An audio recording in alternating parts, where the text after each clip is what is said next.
your seat, light it up, let's unwind. Kevin and Kerr bringing topics of all kinds, from cigars to sports, family and more. Everyday stories you'll want to explore. So take a puff or ponder away. Join the talk, it's the highlight of your day. Puff and ponder where the sparks ignite, conversations blazing day or night. Tune in now, let the stories take flight. It's the Puff and Ponder podcast, where we get it right. From fast cars to last night's game, family laughs or today's big name.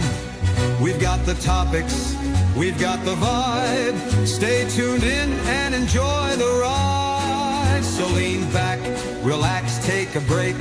Kevin and Kerr got the chat you'll appreciate. Puff and Ponder, the show that's great, where conversations ignite. Don't hesitate. What is going on, everybody?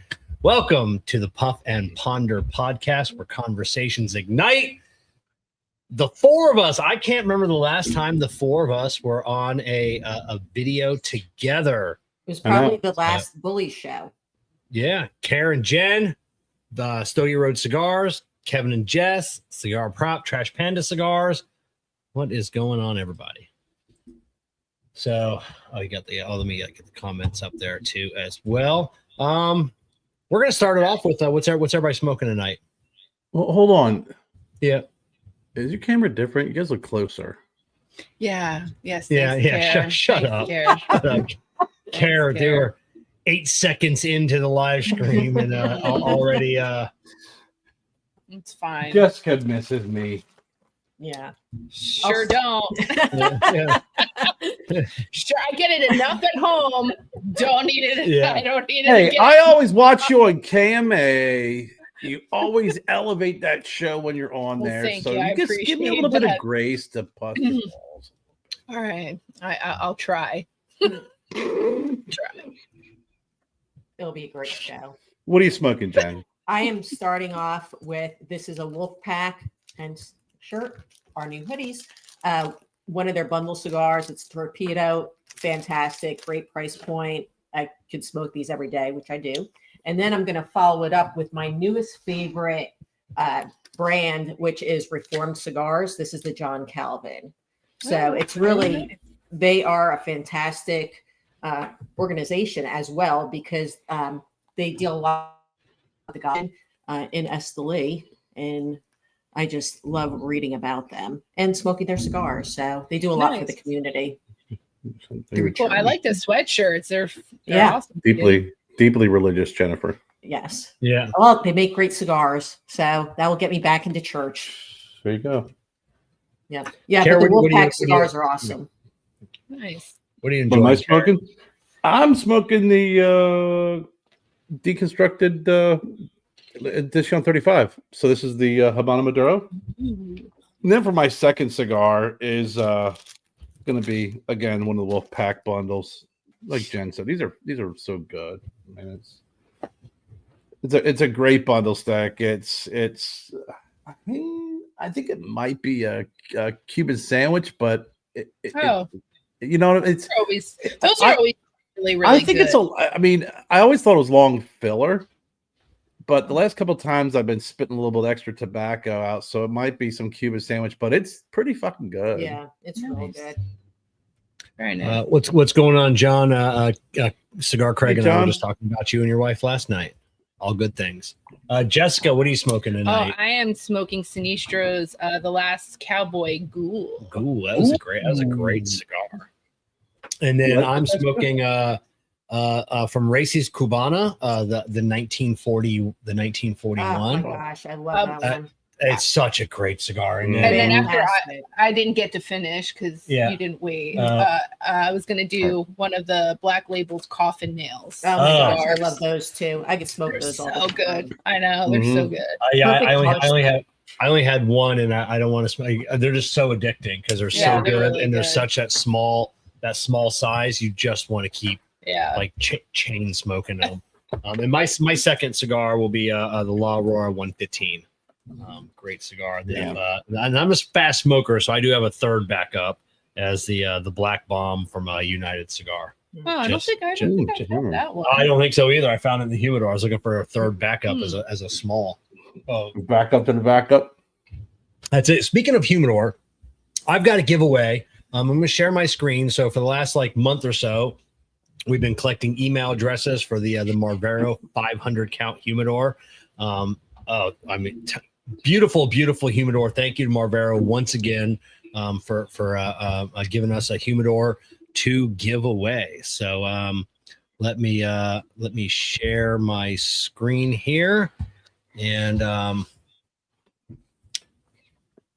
let's see. I think we had almost 300 people. So let's draw. Enter. I entered my email times. Yeah. No member of this podcast can win. Squiggly Nuts #1. That's at the Gmail. This is I did not expect a countdown. So JB Thornhill, Canada. I'm gonna have to draw that again.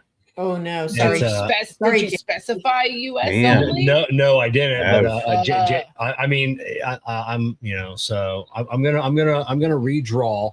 I'm gonna pick another one just in case JB doesn't want to pay that duty for the there. Can you want to write down JB? Dude, what's that? Write down JB. Can you write down JB? I will try and remember JB. It was J and then BE. BEE, yeah. Oh, it's gonna do this one again. You picked a real fun one. Yeah, no, this is from the website. Yeah, I don't know what this is going to cost JB, but it might be more than what he's willing to pay. Yeah. Than what he's willing to pay. Another Canadian. So Evan Knight, Dayton, Ohio, fellow Buckeye. Well, you don't know that. Well, you don't know that. Yeah. Yes, I do. Apparently, he knows. He could just simply Cincinnati. Right. What was that? Yeah. So I'll congratulations congratulations. to one of those, either JB or Evan Knight. So I'll reach out to JB and find out if he wants to, if he's willing to pay that, because that's gonna be one hell of a shipment. How much does that humidor normally cost? I want to say it was $400 or so, $450 for that humidor. Yeah. So and then how much would it cost to probably ship it? To ship it, and duties probably every bit of that. That's ridiculous. Yeah. I'm sorry, JB. So, that's unless he's got someone, like I said, I do have some Canadian people that I don't ship to Canada, cigars and everything else, but I got a couple guys. They have a across the border. They have a PO box across the border. Yep. So let's move on from that. Yeah. You can talk to him and you can talk all about that. Yeah. No one else cares. It's an interesting subject because it sucks, because whenever you want to freaking mail something to someone outside the U.S., they're going to get whacked. It's not fair. Yeah. No. Oh, well, I mean, I'm sorry. It's, that's unfortunate, but it's not like it's not a new concept. Yeah. Jessica, sorry you live in shit Canada. No, I didn't say that. I'm just saying, look at what's happening. Look at what happened in Hawaii and stuff. And that's in the U.S. I mean, it's not just outside of the U.S. I don't know. Like, are they not state anymore? Like Chris Duque with the cigars and everything. He's we're not allowed to ship to Hawaii. We're not allowed anymore. to ship to Hawaii. I mean, it's insane. Utah's got really strict Yeah, laws. states are getting rule. They're getting stricter. Jersey's getting ready to jack up their taxes. 50%. Yeah. I know. So I mean, it's not just outside the U.S. The U.S. has its own issues. Ain't nothing like your great state of New Jersey forcing all their consumers to Pennsylvania. Yeah. Yeah. Well, that's like that's how we used to have to buy fireworks and stuff, was you used to just go over the border to PA. You couldn't have them in Jersey. We couldn't buy them as kids because I said, well, down here, we couldn't go across the border to Atlanta or Georgia because it was 6 hours away. Yeah, but fireworks. I drove all the way from Jersey to the south of the border to get freaking fireworks when I was a teenager one time, Kevin. So don't tell me 6 hours. Oh my God, poor you guys. It was like 15 hours to drive. Back in the day, we used to have to go. We'd go down south. My brother, Yeah. I remember my brother taking trips to South Carolina with his buddies when he was in high school and college, and would bring back fireworks. Oh yeah, we did it all the time. If we couldn't find it anywhere as like outside of Jersey, like close, we would have to always drive to South Carolina. We used to That was like that was the closest place, like Yes. Pennsylvania. No one. No, No. You know, not back for in the good, day, not you for couldn't get good, them in not for good Pennsylvania. fireworks like mortars and all that Get stuff. You could fucking get like sparklers. sparklers. Yeah. It's bullshit like You that. mean to tell me Yeah. you don't have any? You know? Yeah. No, Yeah. seriously, we would have to drive all the way to South Carolina to get fireworks. Oh wow. Hey, last week I wanted to say something. We got in a great conversation. So, but was Sunday or Saturday? Daryl stopped by. Daryl and his wife stopped by. Saturday. Oh, very nice. Oh, Big right D, on. he's retired, Yeah. Oh. and they were coming home from North Carolina. They stopped by. We had a nice little Yeah. retirement gift for him. But it was good. How, seeing how him. far away does he live? Like the distance? Like was it like 40 a couple minutes hours? away. Just 40 No. minutes. Okay. Yeah, he was visiting family in North Carolina. Oh, So he was up okay. there for like a whole week with his wife, and then his son lives 15 minutes from us. Yep. Didn't know that. Oh, Oh, that's oh, good. right on. That's nice. Yeah, How old's his son? How old's his son? I think it's his youngest son. He might be in his 30s. Yeah. Oh, okay. So Yeah, yeah. And then So also, grown-ass man. I want to. Yeah. What's that? grown ass man. So yeah. Grown ass man. Yeah. He's got Yeah. all grown ass children. Also on our show, I want to get this out of the way because I know we don't have big sports fans here, but I did need I like to sports. address college sports, and I promised And I like Kevin. college sports. I promised Kevin, and he asked me to take our normal conversation about the college rankings and turn it into a 20-minute video or 20-minute period. Yeah. Or was it two? Yeah. Was it two? I I, believe thought may there have was a said- zero in there. I thought may it have was said 20. two, but yeah. Mhm. Okay. I'm sorry. I must have been. Okay. So no big upsets. No big upsets. It was a weekend of some potential, but a high mediocrity. Right. So Ohio State, Indiana, Texas A&M, Georgia, Texas Tech, it's top 5. Ole Miss, Oregon, Oklahoma, Notre Dame, Alabama. Your next 5. Fucking Notre Dame and Alabama. I know. I hate that. Afterwards, you got your BYU sneaking up. Now, why aren't they up high? They're Who? 10-1. BYU, Brigham Young. Because they have a weak schedule. Oh. Yeah. They can also go by schedules. It's just not because you'll see, Oklahoma's 9-2 and Notre Dame's 9-2 and Alabama's 9-2 rather, and they're 8, 9, and 10. So it's also their schedule. Not every Ohio State plays tough teams like Kent State. It gets pretty rough. There was a good song from there. Yes, 40 in Ohio. But BYU, Utah, Miami, Vanderbilt again. Then you got the biggest game this upcoming weekend is number 18 against number 1. I tell you, Facebook for the last like 3 or 4 days, that's all I see. And I'll be in a happy-go-lucky mood. Like, let me check my phone real quick, see what's going on Facebook, and then I'll see something about the game coming up, and I get a pit in my stomach, and I want to throw up, and it happens 30 fucking times a day, and I'm so nervous about this. Like this is me playing. Like my children's lives depend on I this. hope you're preemptively taking a GI cocktail every day. God, it's got me so tied up. And And I Jessica, gotta the work, reason and why I- I'm okay with ending this college conversation early is because this is the second year in a row Kevin's not betting me. Because the 3 Oh. years prior, every year he bet me, I was the recipient of a nice cigar package. yeah, You decided not to bet this year? because Last year. You feel like they jinxed you? I believe I'm the jinx. Yeah. So Yeah. so we got 3 to years in a change row. things up. So we got to change things up. I got to Yeah. put on Yeah. a different hat this time. I got to Well, work. look at he's putting that Yeah. out in the atmosphere. Yeah, not happening. It was 3 years in a 80 row I won, Jessica. Ve- Last Ve- year Vegas- he didn't bet Ve- me, lost. This year Vegas he did has- not bet me, lost again. Vegas has the odds 88% chance that Ohio State's going to win. Calm down. So, I gotta work until almost halftime. And I told him, I keep telling him every day, I go, I'm leaving before halftime. I go, if I'm in the middle of a car, I go, you better figure out how to fix it yourself. Is that this Saturday? Yeah, this Saturday. Oh. Or they gotta wait till I come back in on Monday. Fucking noon. Actually 12:15. I'm gonna call your shop like right before halftime. Be like, I have a real major repair. Only like Kevin, he's an expert.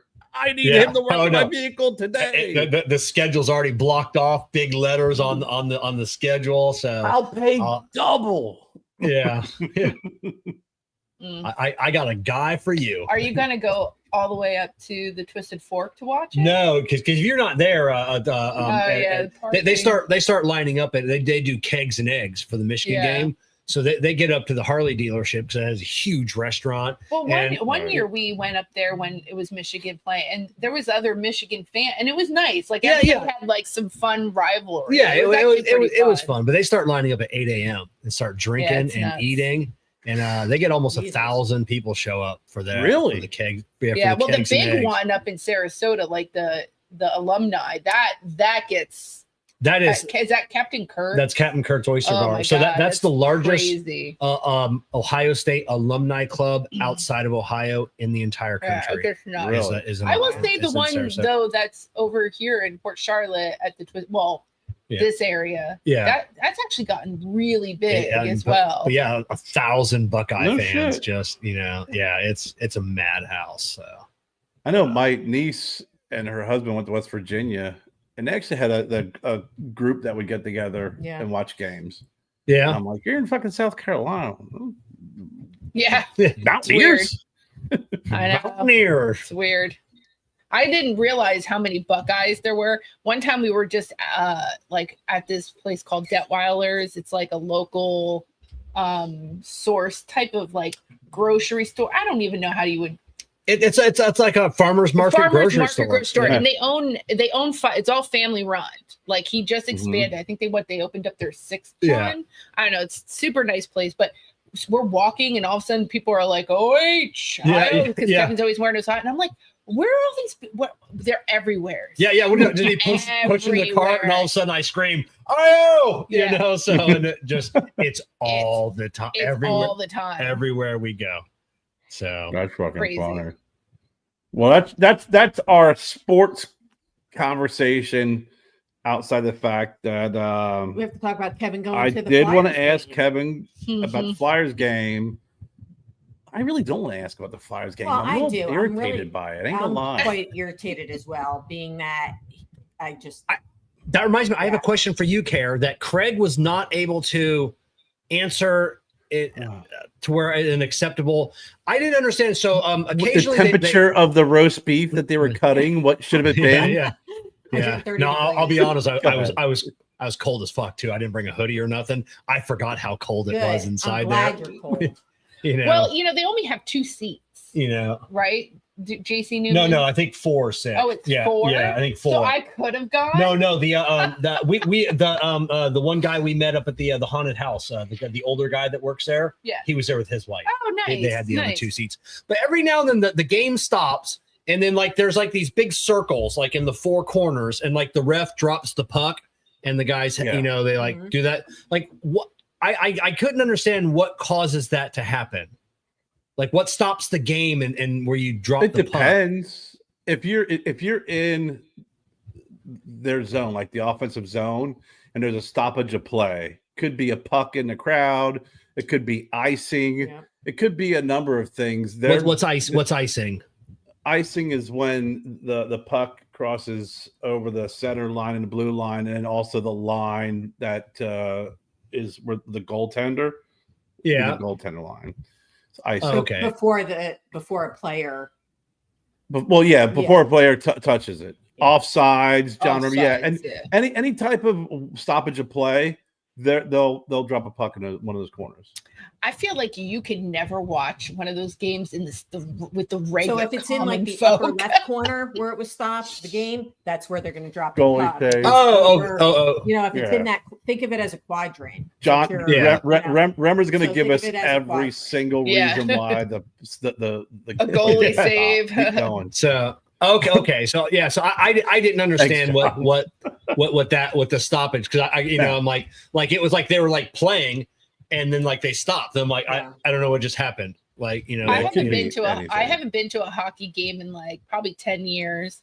I used to go all the time when I lived in Bradenton. I worked for a company and we'd get tickets all the Yeah. time, and I used to go a lot. And it's fun. It's fun when you go a lot, like, and you're there live. Like, it's just, I enjoyed it. But Kevin, I don't think could ever. I enjoyed it more when I went to the regular people. when I went to the bathroom and they had it on the big screen and then the announcer was saying like what was happening. Like I kind of you can't hear that. No, so we're just watching or just listening to the sticks slap against each other. It better going to the game in the JC Newman Cigar Lounge. Yeah. Getting food and drink. And the live hockey games here. Mm-hmm.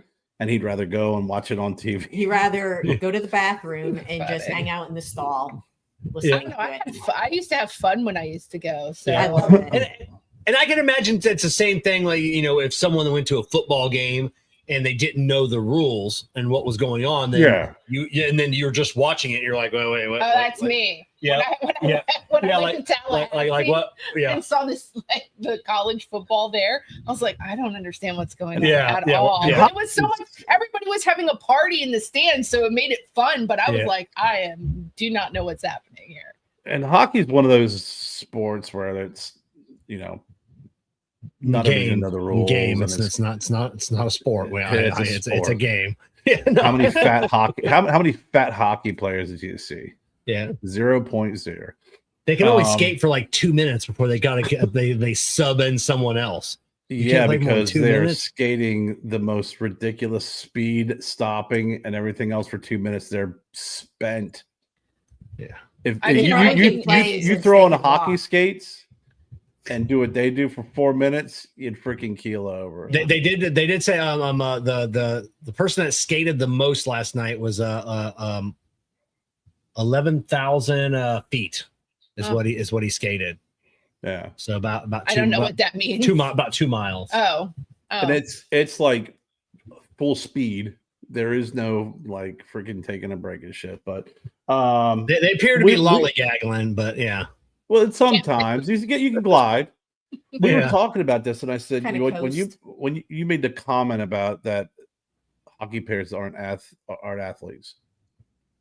Yeah, and I was like, I was telling Jennifer, I'm like, it depends on how you would define an athlete. I mean, you see a lot of folks who are a triple athlete or a 3-sport athlete, great baseball player, great basketball player, can play football. You never hear about the hockey players being like, man, you know what he does on his off time? He's a great basketball player. Yeah. No, but you really don't think hockey is a sport? It doesn't look like there's a lot of skill. They're just they've been training since they were like 18 months old. Yeah, I know. That's why any sport or any game a toddler can play, it's not a real sport. If there's like a professional hockey player watching this. Oh my God, please like chime in. Kevin get on ice skates. Yeah, I've been on ice skates. I would like to see Kevin go up against the hockey player. You went ice skating, It's been a long time. Kevin, when's the last time you've been ice skating? Yeah, it's been a long time. Trying to pull the jersey over. Yeah, everything about hockey is pretty tough. Even the fighting, like fighting on skates. Yeah, it's brutal. You got to figure those guys are flying. Think about the advancements of like other sports equipment, and then you look at a hockey player, and you're like, still the same pads. You can't improve on that helmet. So let me ask you then, what else do you not consider a sport? Bowling. Okay, what else? That's an activity. It's a pastime. Yeah. I wouldn't tell people to do it professionally that. I'm just saying, like, there has got to be some skill to everything, right? Like, same thing with tennis. Billiards? I find tennis to be extremely boring. No, billiards is not a sport and either. I look at that and I think, Yeah, it's tennis. But if it's like, in how the much- Olympics, it has to be a sport. No, it doesn't, because they got fucking curling. I could drink and do That's curling. Yeah, still they a have, they have sport. badminton. do they have pickleball? Not yet. Not yet. I'm sure that's coming now. There's Yeah. a difference between being a sport athletic or having skills. Like you said, a good bowler, skill, billiards, skill. right. But Is it if you're technically smoking a cigarette sport? and drinking Yeah. a beer while you're doing your activity, Yeah. it's not athletic. Yeah. I mean, I don't know. I think if people are willing to watch it and they're getting paid and they can do it professionally, then yes, then it technically becomes a sport. Well, then this is a sport. Yeah. No, but you get what I'm saying, though. Yeah, like, Professional athlete. If it's being filmed and shown on TV, and they're it's a whole thing. Yeah, it's a professional Like- activity. Yeah. Professional activity. There we is that go. what we're Hockey calling is a it? professional activity. No, hockey, You not. know. That's a Yeah. professional sport. But I'm just Yeah. And it's saying, like, do you there's- consider NASCAR a sport? I don't. No, it's a no. But it's a, other people racing. do. Yeah. Racing is a sport to people. No. You It mean falls driving under that the- vehicle at that speed and need to be in that kind of shape? I'm sure it's a take sport. athletics skills. You have to be in I don't- shape. No, I mean, I don't know. I guess I think I'd probably- consider a sport where it's just you. There's nothing around you, and it's you against other people, like Look, on a these field of morons. combat. Somebody called you a A moron. moron. Yes. I agree with what's his name? Jambalaya. Jambalaya. JJ Jambalaya. 6090. Thank you, Yeah. JJ. Well, so So- here's the thing. There has to be categories in sports, right? So like what everyone would think of professional sports is like baseball, basketball, football. Like those are your key ones that most people sit there and think. But like swimming, is swimming like an activity or is that a sport? I don't know. It's only in the Olympics, right? That people really do like. Well, I I'm mean, so confused yeah. now. Like now I don't know what's Yeah, considered what a sport is. and what's not. But then you like the race car and stuff. Yeah, it all takes skills. Same thing with other things I guess I something don't could be know. a sport on a different And- level, different Duck levels of hunting. sports. and Is not duck hunting a sport, and, Kevin? and it doesn't take athletic skills, if you would call like I don't know. Hunting. Well, it's a sporting event. No, So it's the same therefore with it's a like sport. something like fishing. Is fishing a sport? They call that they do They- consider they- that you a know. sport, and Oh, people yeah. get paid good Oh. money for that Yeah. Playing as well. pigeon. They're- That's a sport. I don't know. Yeah. Clay So- pigeon. I'm back with Kerr. If you can drink a beer and smoke smoke a cigarette while you're doing that activity, First off, have you ever seen got a those pretty people strict who rule. go and do like the huge fishing competitions? They're Yeah. not drinking and smoking cigarettes, Kevin. Like that's not what they're doing, and they have No, huge because they sponsors. can. But if They they have could, they huge would. sponsors. Yeah, I don't yeah. know. That's Well, like they have not to a fair keep both thing to hands say. on the reel. Yeah, I fishing mean, pole. that's How are not they going like to a smoke a cigarette? There are people For- who take what, their for bass fishing, keep both hands. Yeah, Would you- like, You have like a fucking rule book of bass fishing by your side? like Oh Yeah. my God. fishing. I feel bad for the people who do tarpon fishing, all that stuff. Like, Yeah, it is a sport. I'd like to see you do that. I'm not gonna say people aren't doing a sport when I know I cannot do that fucking shit Yeah. myself. So how dare you Yeah. sit there and tell Hold these on. people Hold on, wait. to give to that's not a sport. I Yeah, can't Yeah, I do can do that. shit. yeah. Fly I fishing. can, can't I fucking can do hire that. a You can guy do that fly takes me out on a boat. Okay. And I can go tarpon fishing. All these guys, Yeah. it's a crew. Like Yeah. I know a bunch of guys that do this professionally, and they make good money Yeah. doing it. My dad Your also elbow. and his brothers used to do it. So I Yeah, also want to catch tell his you to go elbow. fuck yourself for saying dumb shit.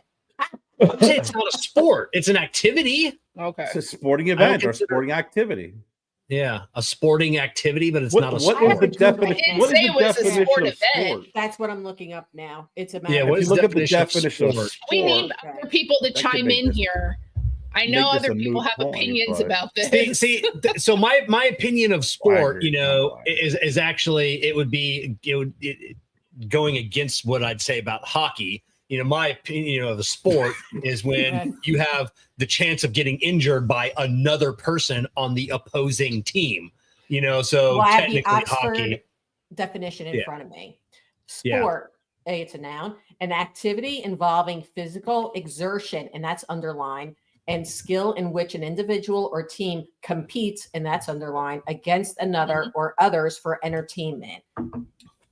Yep. So all that stuff is a sport. See, for me, I guess What is it's got to be a team. No, it didn't. From Well, the there team. are. They Yeah. all are teams. There So- has to be offense I think and there's a- defense. I think there's a but you're real still playing big against. Yeah. liberal interpretation of physical. What was it? Exertion. Exertion. So Yeah. you honestly believe people who are going out there and do all the fishing competitions that's not physical exertion? You don't think that's a tough thing for them Not to unless they're do? rowing their own ass out there. Then like it would fall under rowing. And then Oh my god! and then- I want so and then- badly and then- doing crew. to take you Big guys crew. and just make you suffer. and then maybe I- like after an hour they got to physically be active, to reel the fish in. But then it's Yeah. over. Then it's back to. Okay. Cool. I used to fish. Good. I used to fish. Yeah. Oh So- my gosh. I'm an Yeah, amateur with fisherman. a regular fishing pole, with a fucking little line, you have a little fucking bait, and you're out in a canal. This isn't like that. I've been out in the boat. I've been out in. Do you get seasick? I'm I surprised you did. get out on a boat. Yeah, I don't like it. You got seasick No. on the Pirates of Caribbean ride. Yeah. Yeah, I mean, Like I I said, think yeah. there are certain even like what is bowling, golf. Well, not like golf. Golf's different, but Why is billiards. that? Oh, golf's not a sport. There's no But stuff- there's no main stuff- competition there. but stuff You're not like on that. a team. There's no offense and defense in golf. Kevin, is golf a sport? First of all, the microphone's right there. I'm talking. Golf- to Yeah. them, and they can hear me. I'm pretty sure I'm talking loud enough that they can hear So- me. Golf's You sport. talked all that shit about, Golf is a sport because Well, it takes hockey- skill. but he says hockey is not a sport. Yeah, it's just Kevin doesn't understand it. Yeah. That's Kevin good. rejects things he doesn't understand. Yeah. Okay. That's why he doesn't. It's not in his wheelhouse. He doesn't believe in. I think it's the cold. If hockey was played in a warmer environment, I don't I think think he probably so. would like it. Kevin's not an athletic person. You were never an athletic kid. You were a book kid. Yeah. So there's that as well. He just I didn't play I sports. think there are some things that are sporting but not athletic. Yeah. Sure. And if you get paid for it, if you're considered a professional Gamer. gamer, I mean, or whatever you AE are, Sports, right there. but Video I mean, but there are, like you said, Like there's there- professional fishermen, fisherwomen. Don't want to leave anybody out. Okay. But professional bowlers and whatever. But if they're getting paid for that and people watch it, fucking hallelujah. Yeah. See, that would be a career, like a fisherman, because, like I said, what's well, the what do you difference? think professional sports is? Yeah. It's a career. Yeah, it's just more like a job. No, it's a job. It's not okay. So there they go. If you're a professional fisherman, it's your job. It's not a sport. But football can be your job and a sport. Yeah, but you can't go into LinkedIn and look Lord, under this is the how many stupidest fisherman conference. jobs are available out there. Yeah.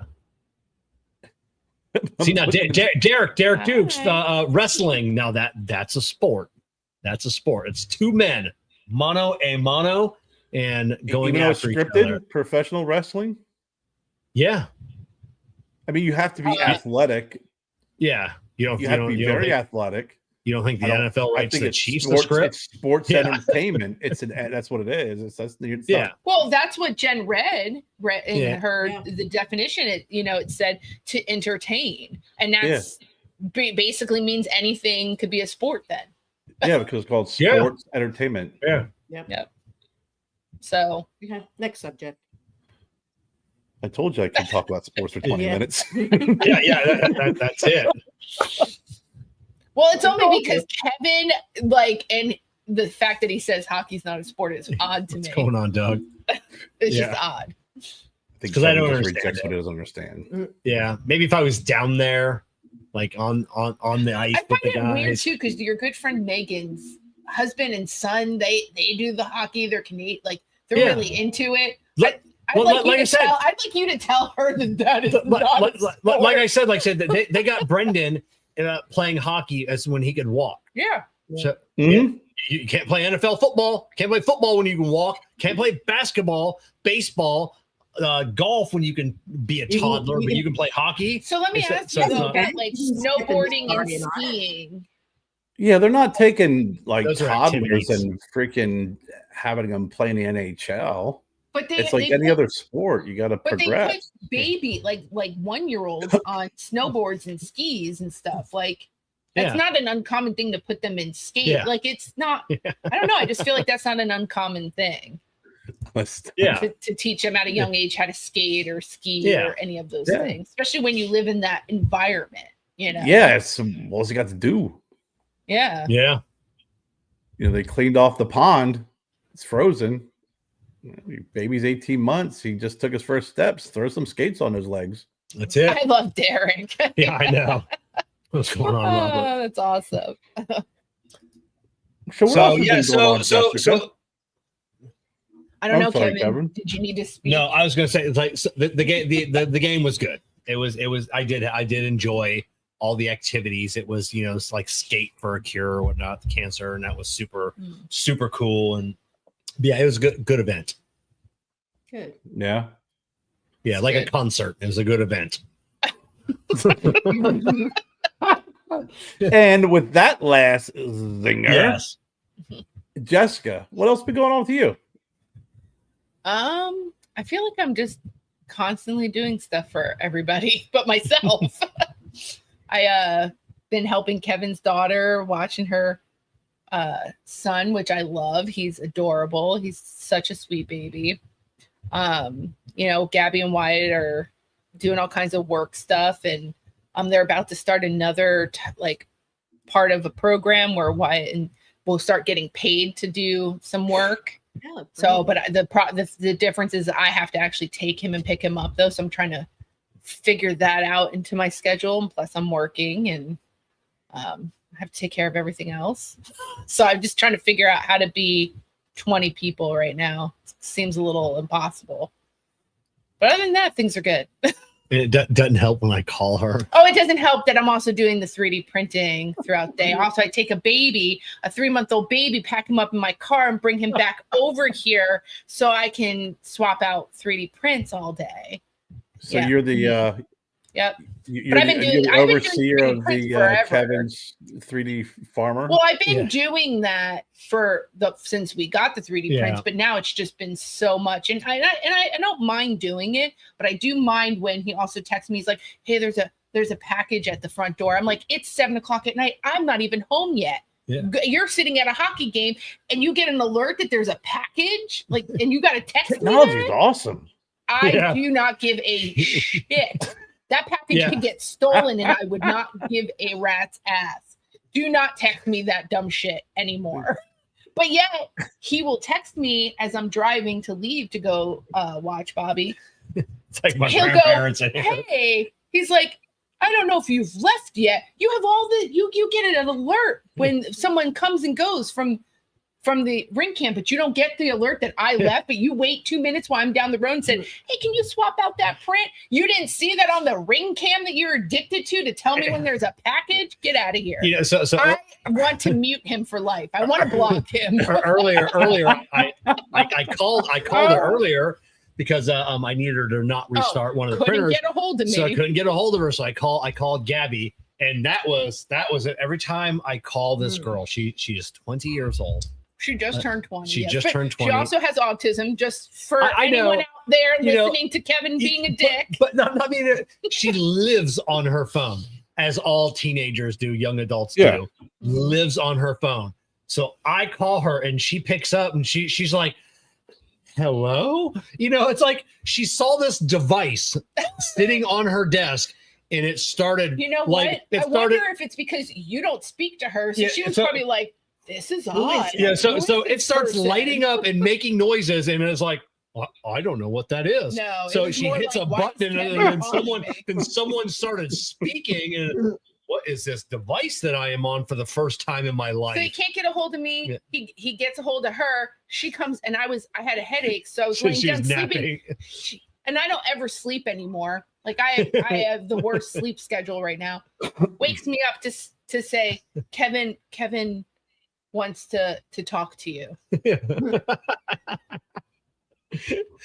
Yeah. Because I can tell If you, anyone I woke can me tell up you what. from a nap to say I Kerr wants to was talk so to you, mad. there better Yes. be a fatality happening. He Oh better be no, arrested no! It or was, something. hey Jess, don't start that print. Guess what? No problem. I'm sleeping. There was no chance of me restarting this print. Or that could have been in a text message. Jess, don't restart that print.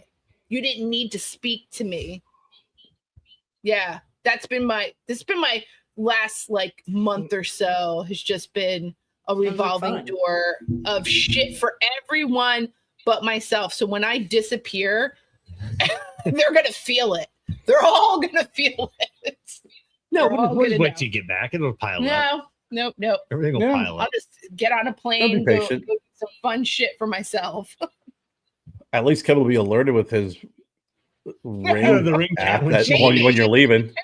But I'll be- apparently not. I'll be able to tell Just the I'm police leaving when she today. left. Yeah. She's got a packed bag. Okay. She So left on her own fruition. Oh, really? That's Yeah. what you're gonna. That's Yeah. what you're gonna use. Yeah, they'll be like, I don't know why she left. I'm gonna Yeah. leave you with everybody Yeah. and the dogs. Yeah. It'll be real fun. you just cite this this show when they start asking questions. The police come Yeah. by. Listen, man, you should fucking watch his show. You can That's relate. it. Yeah. Tell you all you need to know. Honestly, he was exhausted from yesterday. I've been exhausted, and Kevin's like, "Oh, we have the show tonight." Goes today Tuesday? I was like, "Oh my god!" I was like, I didn't even realize it was Tuesday already. It's like Jesus. I'm It I'm did just go ready fast. for the new year. It did. It's just this November's gone almost. So bizarre. I can't Unbelievable. believe it. What are you guys doing for Thanksgiving? We're just going to Kerry's sister's house for Thanksgiving.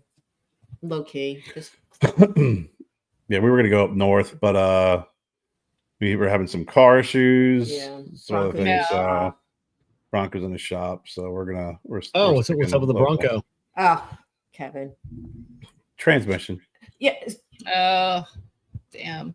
which we didn't hear from him today. Go figure. Freaking do Kevin's not having like our some service issues with his advisor. brand new vehicle as well. Thank God, we have 92,000 miles, so at least we're Mm. under the 100,000. And I go like on dot for our maintenance checkups and everything. Yeah. But I'm sure they'll still be dicks. It's my about it. extended warranty that I bought, and that it's that moment where you think the car to shop, and they're like, yes, this extended warranty is terrible. I'm like, I fucking bought it from you guys. Mm. Yeah. Yeah, you're like, it's your warranty that you offer. Yeah. So I'm like, what the Yeah. shit? The service manager's a jackass. He's a Yeah. cocky little shit. Do not like Got a freaking chip on his shoulder. If you're listening, I do not like you. I'm sure he's not, but I will be more than happy to send him the link Yeah. when I send him the warranty information. Yeah. But Kev, you work with these guys. It's, their service manager. I'm sure they get their balls busted all day, but Oh yeah. it doesn't give you a right to be an asshole. And I called him, and he just had a fucking attitude from the moment he said But you have hello. to tell them it was exactly a year ago that when the light came on in the truck last week with the rear end issues. with the rear end issue, exactly a year to the date that we had to bring it in and deal with this douche of a service advisor. You So guys when got he- that brand new, right? Like it was brand it new. was a 21. Yeah. Yeah. And we didn't have honestly, knock on wood, we haven't had the issues that like a lot of other Bronco owners have had. So we've been lucky with that aspect of it. But still. So what was I supposed to say? So when I'm getting that. So when I brought it in, I dropped it off, said, here, you're gonna need to do whatever. And then the guy, it was the same service guy from last year. As soon as he pulled up my file, he's like, oh, I remember this vehicle. I'm thinking, yeah, you did, because you fucked us around last year too. We didn't have a Bronco for almost a month. Yeah, because it was up here in Greenville. We actually bought it down in Anderson, which is where Daryl lives, Way 40 nicer minutes people. away. But we get it serviced here in Greenville. And the guy was like, "Oh, we don't take this extended warranty." I'm like, "Yeah, you But fucking it's do." the same dealership. It's Ford. It's a Ford dealership, Yeah, right. but it's just being a douche. and he was just being a jackass. And when I called him, I'm like, "Hey, Tyler, remember me?" You talked to my wife and said that something wrong with transmission. It's not going to be covered in the warranty. I never said that. I was like, oh boy. So here I got some slow Southern twang. Little guy's got a chip on his shoulder. And I was like, well, then why don't you tell me what you did say? And he's like, I told him it's the same warranty issue. Remember gave us a hard time. I was like, I remember you giving me a hard time. I remember taking it down to Anderson and it getting fucking covered. So yes, the moment you say warranty, they don't want to do anything. When I first got my Denali, remember I had the warranty and there was something wrong with my steering wheel and all this stuff, and they were just constantly giving us a hard time about fixing anything. And we've only had it. We put a throttle body on it. The steering wheel, the stitching that was coming off on the back side of where I put my hands, and it bothered me a little bit. So and they're like, well, it's not covered. I go, I have a bumper to bumper, and that is between the two bumpers. And they're like, no, it's steering wheel, the airbag and everything. It's all leather Denali. It's like a $900 steering wheel. I'm like, yeah, I know. That's why I'm not going to pay for it myself. And I had to go all the way up to GM or a GMC. I like how you say you, me. No, I talked to GMC about that. Okay. And then and I said, yeah, isn't that between the two bumpers and covered? And she's like, yes, it is. She goes, all right. She gave me like a 6-digit number. She's like, you just give this number to the service department and they'll take care. So I called the server. I'm like, hey, there's this number. And they're like, okay. They rolled over real fucking quick when they found out GM got involved in it. They get really loosey-goosey under the wear and tear. Yeah. Because listen, you've obviously know all this shit. It's your career, much like the bass fisherman career job. But back, when I was working at Enterprise Rental Cars, we sold their cars. We went through GMAC financing and warranty training and all that shit. So, but you talk about wear and tear items. It's not like I'm rolling in there going, hey, listen, I got an extended warranty and I'd like to have my windshield wipers blades replaced. Right. And I'd like to have my brake pads replaced, But when they're going, oh, yeah, these bolts here aren't covered. Why not? Well, it's wear and tear. What do you mean? Well, we're going to remove them and we got to get new ones, put it back on. Yeah, but your transmission is a different That pretty much is story. how that shit works, bro. Well, they have to be all new. I'm like, so? Well, that's like $800. I go, $800 worth of fucking bolts? Yeah, bolts are expensive, man. But it's a racket. You get your vehicle from these places. They have you buy these warranties, and then they basically say, "Oh, your warranty doesn't. This is not what this means." So that's why all mine I buy them certified pre-owned from GM. Usually, with only like 12 to 15,000 miles on there. So instead of the 5-year 60, I get a 10-year 100,000 from GM. And it's not an extended warranty. Right, you're getting it right from GM. After 60,000, it's only drivetrain, engine, and transmission. Yeah. But anything else I can fucking fix. I don't need. They always try and sell me the extended warranty. Like, well, what if this goes wrong? Yeah. Like, I'll just fix it myself. That's what I do for a living. You got this vehicle like 7-8 months ago? Yeah. So now a light came on, so he's got to take it in. And I'm like, already? You got it after New Orleans. Yeah, right after New Orleans. So, yeah. So Which was that vehicle, and I feel like it's so bizarre because you've always had really good luck with vehicles, and also because you do kind of switch them out quite often. Yeah, a lot sooner than I do. I still have mine, and mine's paid off, and it's still trucking, but. We can't ever drive it super long distance. Yeah. You can't go more than 100 miles. I do not trust. I don't know. First off, I think mine would have made it to New Orleans. Probably, but yeah. Just saying. So unfortunately, we couldn't go up north. So we're just gonna kind of chill out. I'm off tomorrow and Friday, so I have a 5-day. Yeah. As people say these days, staycation, which annoys the shit out of me. They said that at work all the time. It's like the worst term ever made. I know. Staycation. Staycation. Freaking stupid. Yeah, there's I'm just going to be home. There's no vacation. Yeah. I'm doing stuff here. A staycation is technically supposed to be where you stay in your area, but you do go like to a hotel Yeah. or to like some. You No, don't actually. they say it here when you're Yeah, actually home. when you're home. Yeah. When you're just staying Right. home. Yeah. When you're just No, staying that's not- home. That's not what So- that so- term is for. So is every Saturday and Sunday a staycation? You I know, guess it so, is. Yeah. Yeah. Yep. I in took South off Carolina, Friday. it I is. have an extended staycation. yeah, Yeah. right. That's very. Yeah, I bizarre. only get Thursday off, so yeah, so that's all I get off. Yeah. And That's then I got to bizarre. work. What are you guys doing? Honey baked ham. Yeah, we ordered everything from the Honey Baked Ham Company. We went and we chose what we wanted. I go and pick it up tomorrow at noon, and then we just heat everything up and we hit the easy button. That's it. I said Nice. I do not. I don't want to do anything with your family or my family. I just want to stay home and eat good food and not have deal with anyone's BS. Yeah. I wish I was at your house. I would go in a cannot do heartbeat. it. If I had a Yeah. vehicle that I could trust to drive there, I'd be Yeah. there. We have Joe has the ultimate down in Florida. He's staying in Yeah. Florida this week. Oh, he's not coming home? Oh. Is he No. going to his girlfriend's place? Yes. Oh, okay. Is this their first holiday? This is his first Thanksgiving away from us, me. Right. Is it hard for you? So you're doing this big event for him to send him to Zimbabwe? Tanzania. Joseph, Tanzania? if you're listening, listen to Kevin. Yes. Yeah. So Abby was with us last Thanksgiving. Oh, So okay. no. Wait, so what is that? So that's- Joe is staying down there. What does that have anything to do with him saying All that I'm doing for him, all we He were needs- doing he for needs him, to come he should be- home. He should be home with his Is he coming family. home for Christmas? Yeah, yeah. If He- he ain't coming home for better Christmas, be. he ain't coming back home. Oh, So- well, I don't know. Christmas Eve is right now in the. We're not quite sure. This was thrown on me the Yeah. other.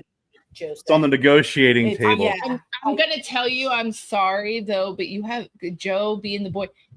That girl's family has got him now. You know Oh, that, right? But he's there Oh, son of a bitch. every weekend, Jessica. Jess. Every Sunday. I know. And I do love I the know. Hagans. The Hagans, if you're watching this, Yeah, no, they're awesome. right. but they have plenty of time with Joe. Yeah, if they were awesome, We they are tell just- him to go home for Thanksgiving. We are Just also because we I are just not had thrown Graham away. for so Hope many they don't watch Thanksgivings. this. It's hard. It's Yeah. it was hard for me for like the first 2 or 3 years. It's still hard. Like I sit here and think about how many holidays I haven't gotten to spend with Graham, but it's Oh, I also know. like the first is oh, usually the worst. Like it even with is. college and like It his first is. birthday, his but yeah. it and then I thought we were going up north, so at least we would be away. Right. We're supposed to No. meet up with Lars. I still have to text him that we're not going to be at CI on Saturday. We're supposed to meet him at CI on Saturday with Barbie. Joe, if you're watching, you better make it up to your mom. Yeah, by coming home for Thanksgiving. Dude, y'all just need to Ah. move right along. What's that subject? Anyway, so we have my mom's. Joe has the Ultimate down there, so we have my mom's Highlander, which is a '97, but it has 38,000 miles on it. So I've been driving that around, which I've been using that more to help save the mileage on the Bronco. But Yeah. Joe has my car. yeah, You know, the car that when we got it, and they're like, well, hey, Joe can just use it from time to time. I said, okay, just as long as he realizes he's not going to use it full time. It's not his car. and my mom gifted the Highlander. To 5 minutes Joe. later, Yeah. guess who's like, I think really Joe needs it down at school, and it's already got the sticker on it. No, it Oh, wasn't because of wait. the sticker. So Joe, you He's got got the parking Kara's sticker on car, you got Kara's car, and your mom's giving you a trip to the Congo, and you're not coming We need home. to stop saying Hey, that. Thanksgiving. Grandmother gifted him a Highlander that only Yeah. had 38,000 miles on it. Yeah, That's Yeah. 47. It still has a cigarette lighter, a cassette player, Oh, and an that's ashtray. yeah, Does he even drive it anywhere? yeah. The Highlander? No, Yeah, when like he comes home, he's like, Yeah. "Hey, can I drive the Bronco?" Yeah. Wow. Yeah. You know who likes the Highlander? Yeah. Wyatt Care. likes the Why Highlander. likes the Highlander? And And Killian. Killian.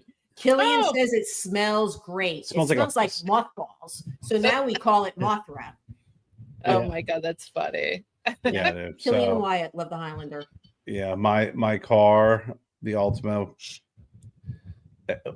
When he took it down there the first time, Jen's like, "Well, you know, I it would saved go more us with time safety. to go get him. and he already has the parking sticker on it. I was like, there you go. It's already They got would the have sticker charged on supposed it. to send him my underwear too. They would have charged Carrie, him. is for Wyatt another driving? sticker. No, not yet. But No. when he's already said he wants Mothra. Oh, nice. Yeah. Oh, Kerr gets screwed again. They got I got 2 bikes with flat Yeah. tires. That's what the fuck I got Yeah. for transportation. We need to get him a golf cart You got because nothing. you can drive one around here. No. You We need can- an e-bike. Because you can just go down the Leaf and Bean and go to Bourbon Barn. So Yeah. FH2, which we hated or I hated, is now Noble Leaf down the street. It's fantastic. When you guys come up, we're definitely going there. Adam, who is the owner of it, redid the inside. It's beautiful. Opened it up. It's so inviting. The outside's great. The bar setup, they have French presses, great selection. Good in their humidors. And then right up the street is Bourbon Barn that has a fantastic humidor. Wow. So they just need a smoking area outside. Instead, they have an old food truck area that homeless people That hang out homeless in. people hang out. Yeah. Yeah. Yeah. Fun. That's awesome. It's Yeah. pretty fucking gross. Yeah. Yeah. I mean, it's like we don't want to have smoking, but I'm pulling out, and there's like Yeah. a dumpster with like Yeah. empty gallons of jugs with piss in it. Yeah. You Yeah. I know? mean, that's what I used to thought was so crazy when I worked at Corona. So in downtown Sarasota, it literally Corona is right across from the hub of the bus station there, riddled with homeless people. They're on the sidewalk behind the building where we could park. There would be, human waste everywhere. People sleeping there, garbage. Some of the girls that were bartending would have to call like the guys to come in and walk them into the That's to the place horrible. because there'd be people out there, doing things behind a bush and like it was insane. And they don't want cigar smoking. Like the people in the community be like, oh, there's Yeah. cigar smoking. Yeah. But you're But yeah, okay you can shoot with up these and smoke crack Yeah. and do with whatever. these people Hide who behind a need other freaking stuff. bush and Yeah. touch Like, yourself while taking a ew. freaking shit, but that's okay. Yeah. Yeah, it was so bizarre. It was the most bizarre mindset in my mind. Is like you're okay with the fact that there's so many people who are homeless, like, but that need help as well. Like this is like, That's mental that's health my issues point. here, and then yet you're These- worrying about us smoking a cigar. It's so bizarre to me. But we need to throw our like lounge chairs in the back of the truck or car or whatever vehicle we have at the moment. And just go over to Bourbon Not Barn the and Ultima. sit, not the Ultima, and sit in the parking lot because you can smoke a cigarette or smoke a cigar in the parking lot. I'll just pop up the trunk and I would throw a go chair over down. to the area where they have the picnic benches and picnic tables and stuff where they used to have the food, but it's It's just riddled so with it's so gross. gross. I can't even Yeah. imagine Yeah. what's on the ground there. And to your point, Jessica, all you ever hear about is BS about this politician, that politician. But you have a fucking commitment to your community to give these Yep. people freaking help and support, and Mhm. not the bullshit that they're doing. Mhm. Right. Okay, and it's specifically the states have a responsibility when it comes to mental health and what's covered with under their Medicaid and their different programs. Right. But you have a lot of these states who've closed down mental facilities because they didn't want to freaking fund it. But for some reason, they still have money for everything else. And that's the real issue. and here's Provide an interesting assistance and help. each- Just don't throw them each out in the state- fucking street with Right. Suboxone and fresh needles Right. and be like, hey, I'm doing my job in But the community. here's the thing: each state is different. Each like county is going to do something a little different, but they're all sort of universal. So you have They're all like the same. so you also have like your Salvation Armies, but they charge you $5 to $10 to come and do showers and spend the night and stuff. If you're homeless and you're already That's struggling, crazy. it's a $5 fee so they can get clean. I find that I very didn't know bizarre. that. That's nuts. And that might not be everywhere, but I know in downtown Sarasota that Salvation Army charges people to take showers and stay there. Hmm. And so then you already have at risk, right? Especially like women who are at risk on the streets. Like they're getting also violated, in other ways. But the mental health, so there is money allotted where these people can be housed and all that stuff. But then you're dealing with someone who clearly, obviously, is maybe in having an episode and is not in a mental state to like accept the help. But how many people even know that these programs exist that are living on the street? How many of these community-based programs are coming out in the community to these people and saying, "Hey, this is what we have to offer you. Come with it." They're not. So where's that money going to? Yeah, Because you know, it's not all much this money. and the Right, money but is they say going they have this- elsewhere. yeah, you know, it's I was sketchy. watching. Being I'll- redirected. I'll be right back. I got to. All right, yeah, I was watching an interview with, and it was someone in in Washington, and they were going up to the people. I don't know if you and I talked about this, Kerr, or me and someone else, and to the people that were, you know, homeless and strung out, and like, hey, do you know about these programs? Has anybody approached you about, joining? And they're all like, we don't know anything about that. Yeah, that would be good, like, so like you said, all this money is available, but like, where's it really going? Like, who's getting paid? Because you would think they'd be out on the streets. I don't know. I don't live in an area like that, so, you would think these people would be out on the streets trying to get one-on-one with these people. Maybe that doesn't have, maybe it's too big. Maybe I'm being naive that should, No, I found You're that- not being naive. I No, think it's I wanna say that multifaceted Yeah. is the problem. But I And the follow solution this requires a guy multifaceted approach. on YouTube who goes, and he's in Seattle, and he's been documenting. This is going on years. This isn't just because of recent events, but the homeless population, the drug use, and the mental health issues that are in Seattle is crazy. And for the people in Seattle, the government there to say, "Oh, everything's great, everything's fine," is bullshit. Like, it's Oh yeah, that governor. And so, yeah, it's such a lie. And so he documents and he like talks to all these people on the street. Most of them don't even know that these programs. I was just saying, like, exist. I thought it was Kerr. It was you and I were having that Yeah, conversation like a week or two ago And about this that. guy, literally, he's got no political affiliation. He does not. It's not about that. It's legit. Like, hey, and this is also different counties throughout, like Oregon and stuff, and Washington, and people just don't even realize that where's all this funding? Like, where's all this money going to? If you claim it's for these programs, why are none of these people getting any freaking assistance? What California spent, what they say, $4 billion, and it got worse? How do you throw $4 billion at the homeless issue, or and it gets worse? It's just you bring up that point, Jessica, about Seattle. 20 years ago, I flew out to Seattle and we went on a cruise, Alaskan cruise, right?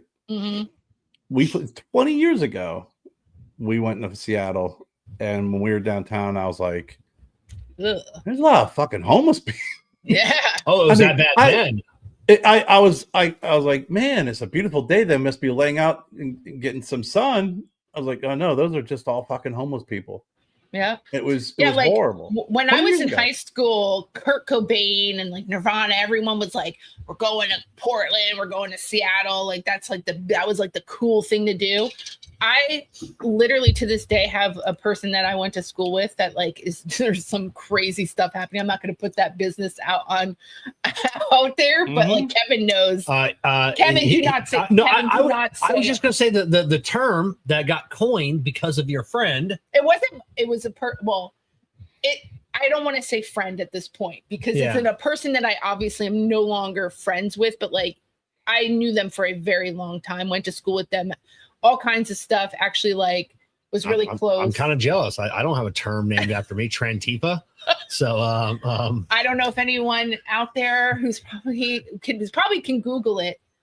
This friend once was a male, is now a female, transgender, attacked an ICE agent with kitchen knives and tried to set things on fire. And there's things on fire. And yeah, he's a friend of yours. Yeah, it was a person that I knew for a very, very long time. Okay. And a couple of us that went to school together have a private chat where we've been watching this since 2023, like escalating to this point where they went and did all this crazy stuff. And they say, oh, it's not drug use, it's not this, it's mental health. Like there's a mental health crisis and it doesn't necessarily always mean drug use. And I feel bad that a lot of people get looped into, oh, you must be a drug addict if you're homeless. That's not always the case. Also, there are people who are homeless, like families that literally fell on hard times and they don't have other family to go to, right? It's like a husband and wife or a mother and children, and they're doing the best they can, And like, so I just feel like it's sad that the drug use makes people off put to like want to help people who are homeless. Because they show us what you see a lot of. I mean, there you go, Kerr. Statistically speaking, that and mental health are like the big.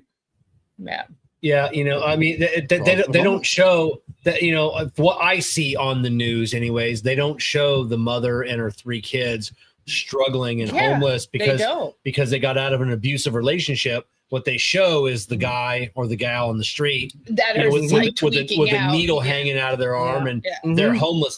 That's what we see. And that's what that is hard for me to get behind and support, help for that. It's like, but yeah, if they showed more of that. But I guess not for me, because at Goodwill, that was part of my job, was we hired people of all different, walks of life, coming from different disadvantages and stuff, and, a hand up, not a handout. But I hired a ton of homeless people, and they lived in their cars, or they lived in a shelter or in a tent until they could make money to get an apartment. And it was men and women, and that's drug an effort. addicts and stuff.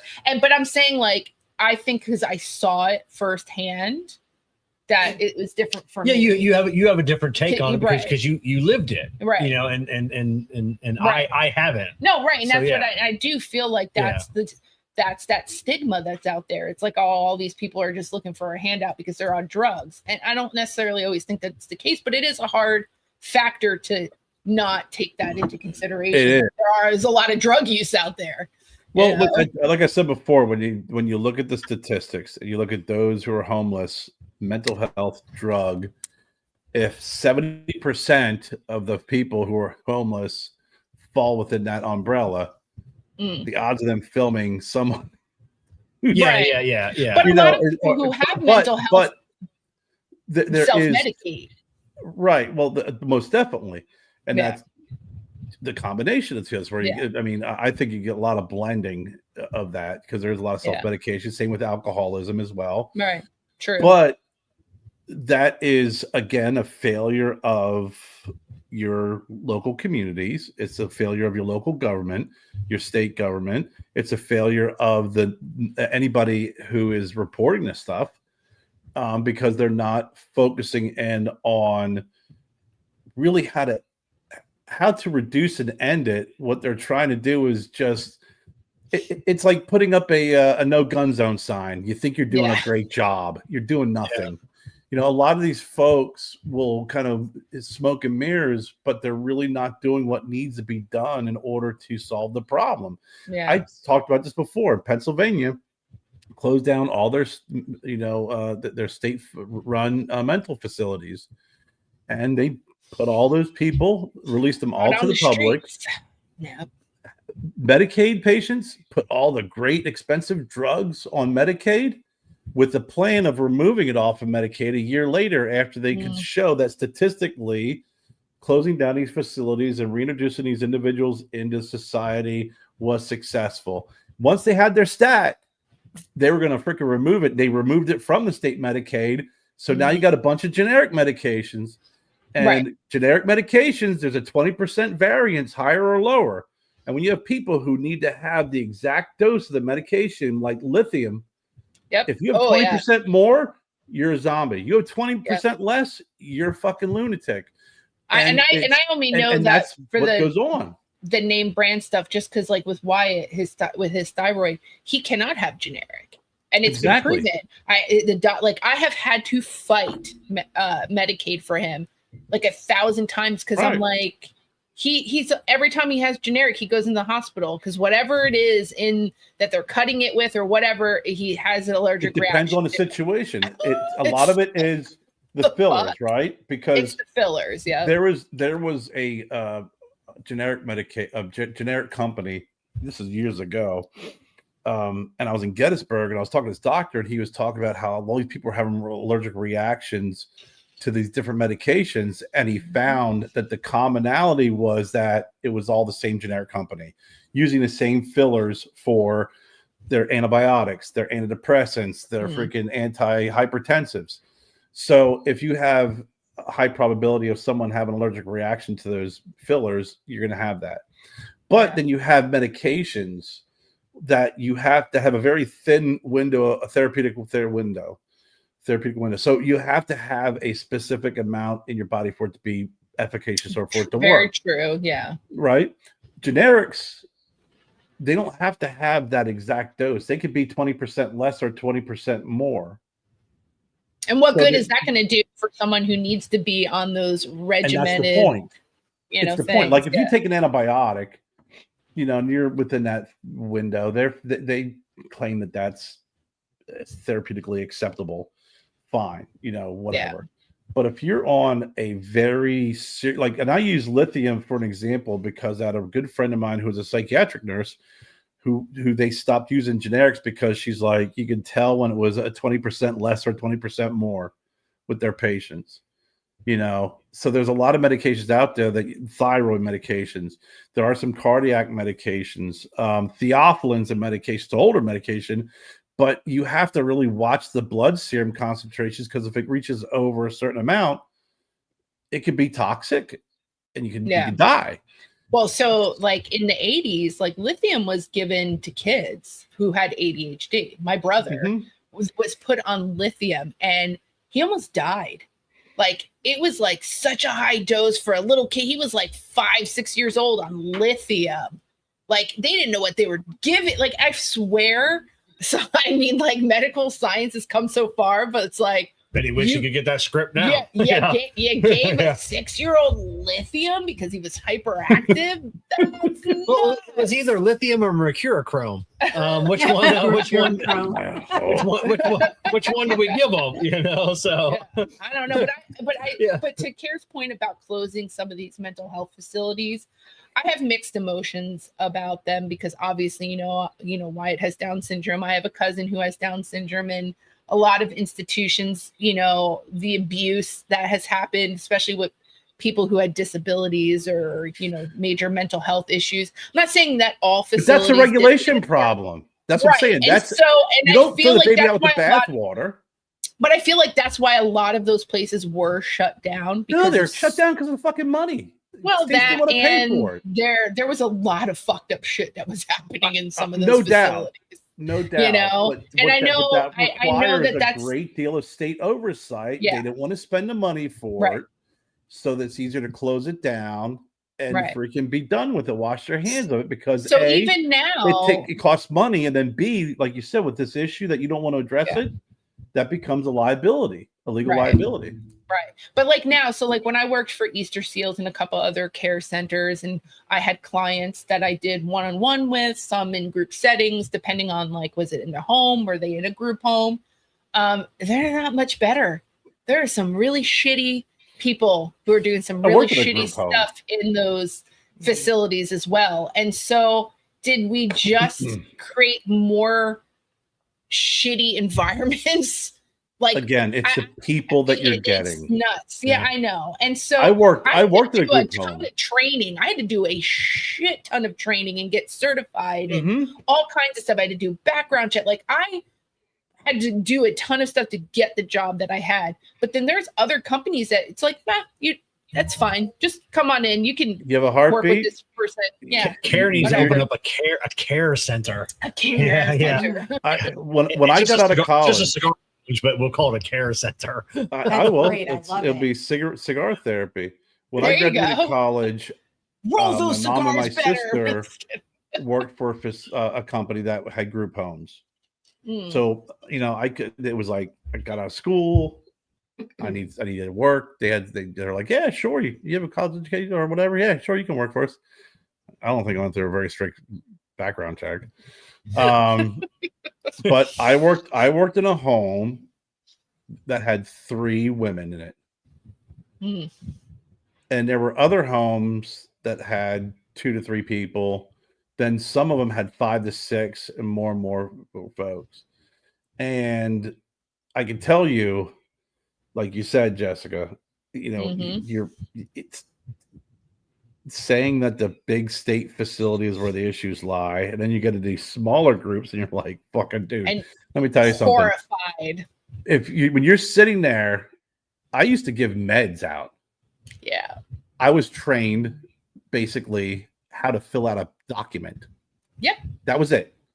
So I'm like giving out medications that could knock a fucking horse out. Yeah.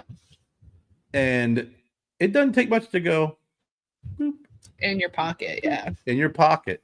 Yeah. And all I was a pencil and paper. Yeah. Or pen and paper.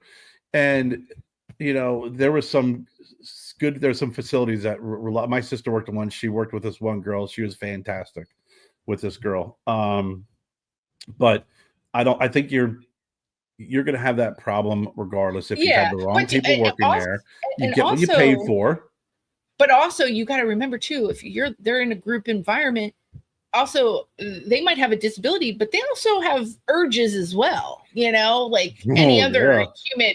So if you're not prepared for some of that, and that's also another issue, right? Because like they might not have the cognitive level to know, hey, you shouldn't, that's inappropriate. Like you shouldn't be doing that, you know? Yes, I know. So then there's a lot of some inappropriate stuff. Also, like you're talking about me there for a second. You know, it's like I'm like, is she hinting around? I'm like, yeah.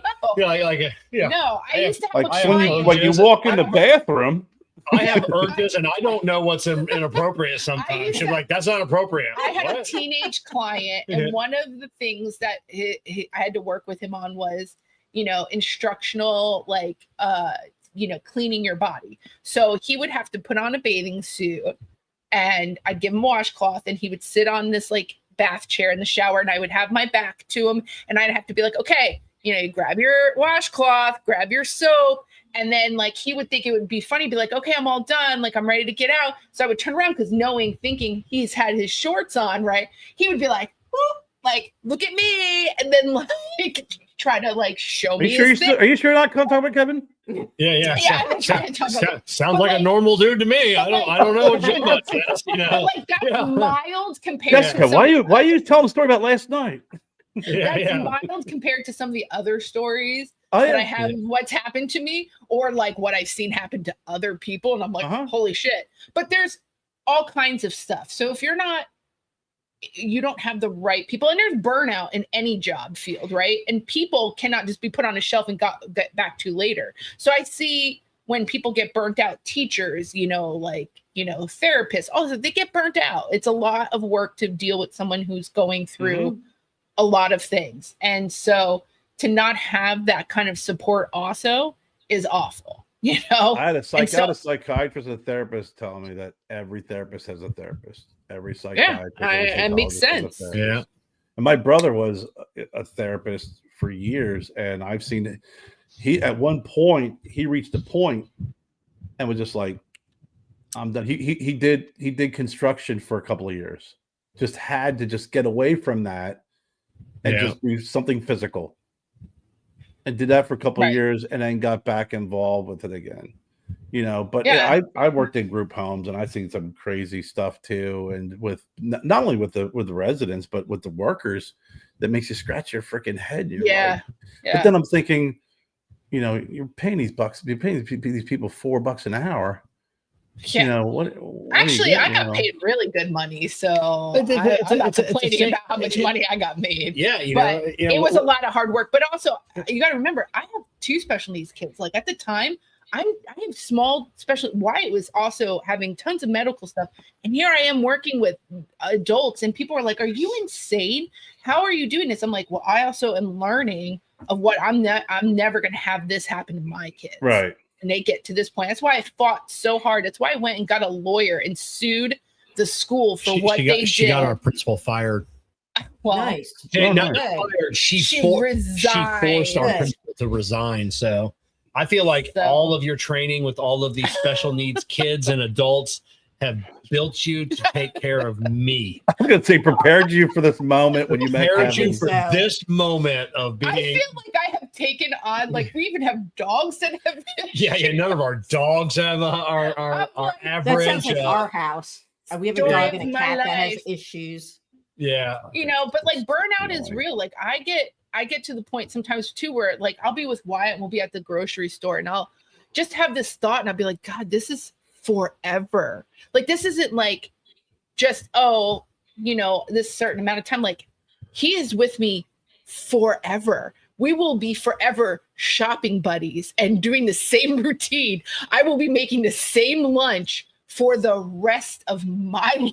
You said Wyatt or Kevin? Yeah, I said, you ever roll over at like midnight, look at me and goes, God, this is forever. But you don't think about that. Goddamn chicken nuggets. But you don't think about that for your kids. Yeah. Like Graham's out there doing stuff. Joe's out there doing like I sit here and think like I don't know how to completely let go for Wyatt. Like with Gabby, it's a little bit different because she's, very verbal. Like she has a lot of other issues, but like she's doing things more capable than Wyatt can ever do. And like his communication skills aren't there. And I worry, like, God, well, this like, where can I put him? What can I do?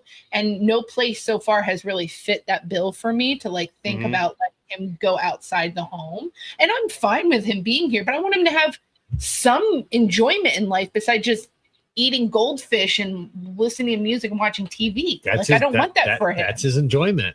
But I don't want that because he likes doing other things. So I don't want it to be where I'm just like, it's okay. You can sit here for the rest of your life. Like I want to push him, to do what he can do. But that's a hard balance. It really is. But I sometimes do look over at you and think, this is my life. Yeah, this is forever. This is forever. Yeah.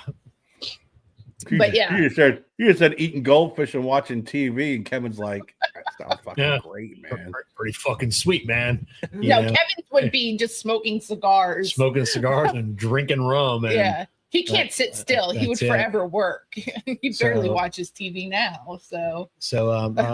And you brought up Joe. Jen, let's pivot a little bit to Joe's big trip to Zaire coming up. Do you know where Zaire is, Kevin? No. I know it's in Africa. It's at the end of the alphabet. Yeah. The. That's a good Excuse me. Yes, Tanzania is coming up. And in all seriousness, it is quite remarkable journeys that kids can take and the challenges that they have. And, we see people that see Joe now would just never imagine where he was in 2012 and just he shouldn't be here. That's a fact. Hold on to interrupt you, but I'm gonna step out and then when I get in the kit out the dining room area, have Kevin bring me up. Okay. Go ahead, Go ahead, keep going. Am I going to know when you're in the dining room area? Can you see down? Yeah, you can look down. You can see him. Okay, I see. Okay, understood. All right, sorry. So, it's if people that see him now just can't comprehend all he has been through. And a lot of people are like, well, why are you doing this fundraising? It's, it's your son. It's, why if you're just raising money for him. And it's not that, Joe, if people don't know, was diagnosed with leukemia when he was 6. He was given about 3 days to live, and he is now 20. He really fought a battle that wasn't supposed to win, and he did. And he just powered through everything. And even during the worst moments, he was always concerned with other people, the other, children on the, floors, kids in clinic. Like he just wanted to do for others. And he was not concerned about himself ever. So he's been doing this for years with fundraising for other things, LLS, other projects with Christmas, the kids that need things at Christmas time, just so much that when he had the opportunity at college to study abroad in Tanzania, we're like, this would be fantastic. The issue is he has to pay completely out of pocket for it. So, our thought, Kerr and I, was, you know what? It's time we do something for Joe. It's time for the community to do something for Joe because he has done so much for others. Let's give him this opportunity to keep blazing his path forward. And it's not just, schooling that he's doing over there. He's going to be doing volunteer work. He's going to be Kerr's, you can bring Kerr up. He's waving. We're a cigar smoking arborist. We're going to get to that in just one moment. Yep. Yes, I will. Sorry. So, he is going to be doing volunteer work in Tanzania. It's a very large Christian community there. And Joe is very much a Christian soldier, I'll call him. He just, even in high school, when in between classes, he would just start reading scriptures and having discussions and just really put his faith in God, and really feels that he has a purpose in life to spread the word and do better and do good and help where he can help. He'll be staying with the Maasai tribe, which is a nomadic tribe in Tanzania, for several days. So he's really going to be, the experience is going to be life-changing even more for him. So again, what can we do? We were like, we need to raise money, talk to a couple people. And it was really I was taken back by what was being sent to us, just people throughout the cigar industry saying, yeah, I'd love to donate. So, we can raise some money and you can just kind of raffle off some cigar stuff. Well, it wasn't just a 5-pack. It wasn't just a mug. We have over 17 packages. Value is anywhere from $250 up to $1,000. And all we're asking is for small donations. If you want to donate more, you just get more raffle tickets. But basically, it's $25 for one ticket, $50 for 3, $100 for 5, $250 for like 40. And I really jumped it up from there. But the prizes, which Kerr is going to show you, are just, it really shows what people in the industry do and how they want to just help and support. And we're a family. Bottom line, the boutique cigar industry is such an amazing family. It really makes me speaceless, which is difficult to do. So anybody watching, you can go to BSR Cigar Fam. That's Victor. Victor, Sam, Romeo, BSR Cigar Fam. I'll throw it in the chat. You throw it in the chat. You'll throw it in the chat. BSRcigarfam.com. You can also search Facebook, Ashes to Africa. So Joe's stories written on there too of all Joe's stories, what he's going to do when he goes to Nigeria. I also just wanted to say, when Jen said, this is like a great opportunity for Joe, but it's also the opportunity that Joe will receive. He's going to pay it forward in speed. Oh my God. Because that's just the type of person. Like when I first met Joe, he's such a beautiful human being, like so caring, just sweet. Yeah. Like you meet him and he just lights up a room. Like he's charismatic. Like he just is a genuinely sweet soul. And I just want the best for him. Who he reminds me of is Sarah from West Tampa Cigars. Yeah. When you're around Sarah and you're around Joe, like you can't be in a bad mood. No, they're like just, you can't be there's just like that glow about them. Yeah. It just makes you feel better. Yeah. Well, and a great example is Joe is going to school for international finance. His goal ultimately is he wants to have a business where he can take ministers and different people of different faiths to go in and sit with incarcerated people. He wants to be able to, let them hear the word of God, speak, have discussions, and, and you're not lost when you're there.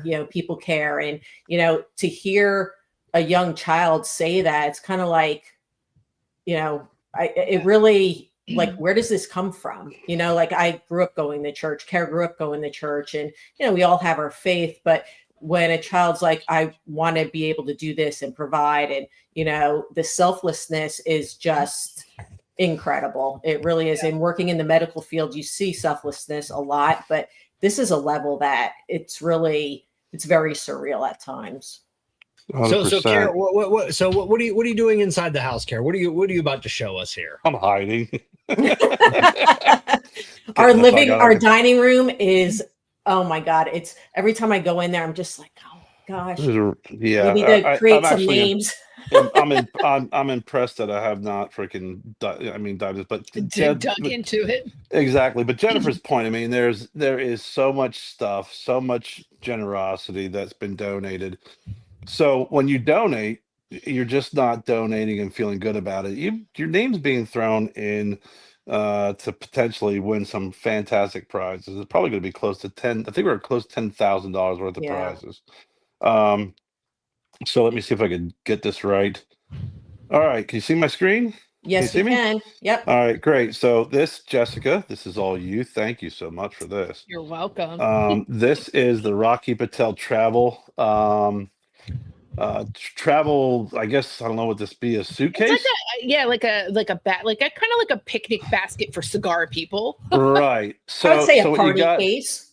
What you Yeah. got is you got you're gonna get 10 this of the Rocky Patel. Was it the 12th anniversary San Andreas cigars? Fantastic. You got a lighter cutter. You're gonna get Traveler's whiskey, a bottle of Traveler's whiskey, 2 glasses. So this is in this beautiful leather bound. Yeah. Like you What said, did you call it, Jen? I call it a party case. party Party- case. Yeah. Party That's cake. the Then we got faux ostrich skin. Yes. faux ostrich. Now there's real ostriches died for this. Yeah. So It's actually really nice though. Yeah, it so is. now you got your Lars Teton's house blends. These were you can't get these at I'm so stores. jealous. I'm so You jealous. can't get these at stores. Okay, so you got his No. Cuban yacht and golf. Lars golfing with his bare feet. You got your Cuban super yacht. You got your FKG, and then And you what's also have interesting your is Cuban super yacht again. it's 40-year tobacco and it's also Yeah, they're old. 15-year tobacco. So this is like his OG cigars, which his story in itself is I did a little advertisement with his, him in, at a young teenager rolling in a shop, creating his own white boy cigar and just really, but he's such an amazing person and friend. And, I wish Lars, if you're watching this, I'll be messaging you tomorrow. Unfortunately, we will not be able to meet at CI in Pennsylvania on Saturday. So we have our local cigar lounge, Torch Cigar Pub. We got these great Guinness glasses. I love these. We got a T-shirt. We got a donation. Thank you, whoever that is. Thank you. The whiskey. This is also from the Red Meat Lovers Club. So you got a bottle of wine, the Camus California wine. You're gonna get yourself a nice coffee mug. This is beautiful. The knife. Oh my God, Kevin, the knife is insane. This knife is crazy. You got yourself a barbecue sauce, and then you have steak sauces. 3 packets of the event cigars, the Pico Fuerte. They're great. Kara, too. can you open up the knife and show it? Hold on. I mean, we got 2 packets. No, We got have 3 3. packets. I'm just fucking. It was a joke, Jen. Oh, I'm sorry. I was like, he was gonna try to slide one. Yeah. Oh my gosh, that That really knife nice. is just beautiful, and it says Red Meat Lovers Club on the other side, and just and it's Very heavy. I mean, this thing has weight. the to it. handle is awesome, absolutely It's awesome. crazy. It's crazy what that knife is. I mean, really. I mean, it's impressed by it. Then we got our local Potts Barbecue. They donated some T-shirts. We got some incredible, awesome Potts Barbecue sauce as well. What's really nice about some like these locals companies too, you can go online and buy their stuff. So if you get it, you're out of state, it's not a big deal. Here's our box from our good friends at the Wolf Pack, right? They got Yes, ourselves a Wolf Pack. Stallone Right T-shirt. here. Thank you guys. Look, check this out. 1, 2, 3, 4, 5. We got shirts from 6, them. 7, We 8, have 9, cigar 9 boxes. 9 T-shirts from the Wow. Wolf Pack Club. Yeah, so We for have this 9 we T-shirts, have like we 4 got. boxes of Hold cigars. on there, Jen. This is my show right now. Sorry. We got breakfast in Portugal. Room Box of 101. breakfast in Portugal. I can't remember what the name of this cigar is here. It's the Babans. A 5-pack of Babans. We got Hoya de Monterrey Shade. We got 2 boxes of them. We also have their I'm getting their there. cigars. I'm getting there. I'm Okay, getting there. sorry. I'm getting there. We got the ones that I'm smoking tonight. Jennifer smoking Oh, I tonight love is the them. Wolfpack bundle. This is a fantastic cigar. And then we got a bunch of stickers, patches. I mean, fantastic. Big Sky. We got the. I'm sorry, I just kicked your creepy baby carriage. Um, Oh my god. yeah, that thing. I'll I- raffle that off too if anyone wants it. We're gonna raffle that off. Then we're gonna raffle a freaking priest for an exorcism as well. So we also have the Undercrown set. We're gonna have a 5-pack of Undercrown. We got a golf hat. We got some ashtrays. Boiling Spring. My buddy Kartik, my main Kartik, donated a $150 gift certificate again. Even if Oh, you're not that's so living in nice. South Carolina, you could still order online. Kartik's a great dude. Yeah. Belladama. Check out Oh my this. This God. Oh, look at that. That's so awesome. so these are antique ashtrays, right? Oh, These are from the 30s, and you got a heart, you got diamonds, you got the spade, you got clubs.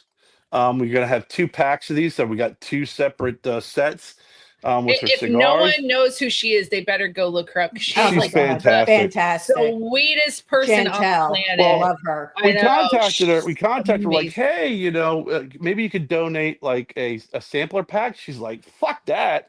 And look what happened. Yeah. You And her know, story is amazing too. Like she's well, this like is just how she grew up and everything is right. so cool. Yeah, Here's her another. dad was a professional poker Yep. player. It's And look, so cool. here's a antique a chip set. I can't remember what this is Ah, called, but It's a chip wheel, even though it's you rectangular. don't tell me that thing doesn't have stories. Look at those burn marks on it. Um, so we're gonna have multiple packs of Belladama. We got Matt Booth. We got the Room 101 hat.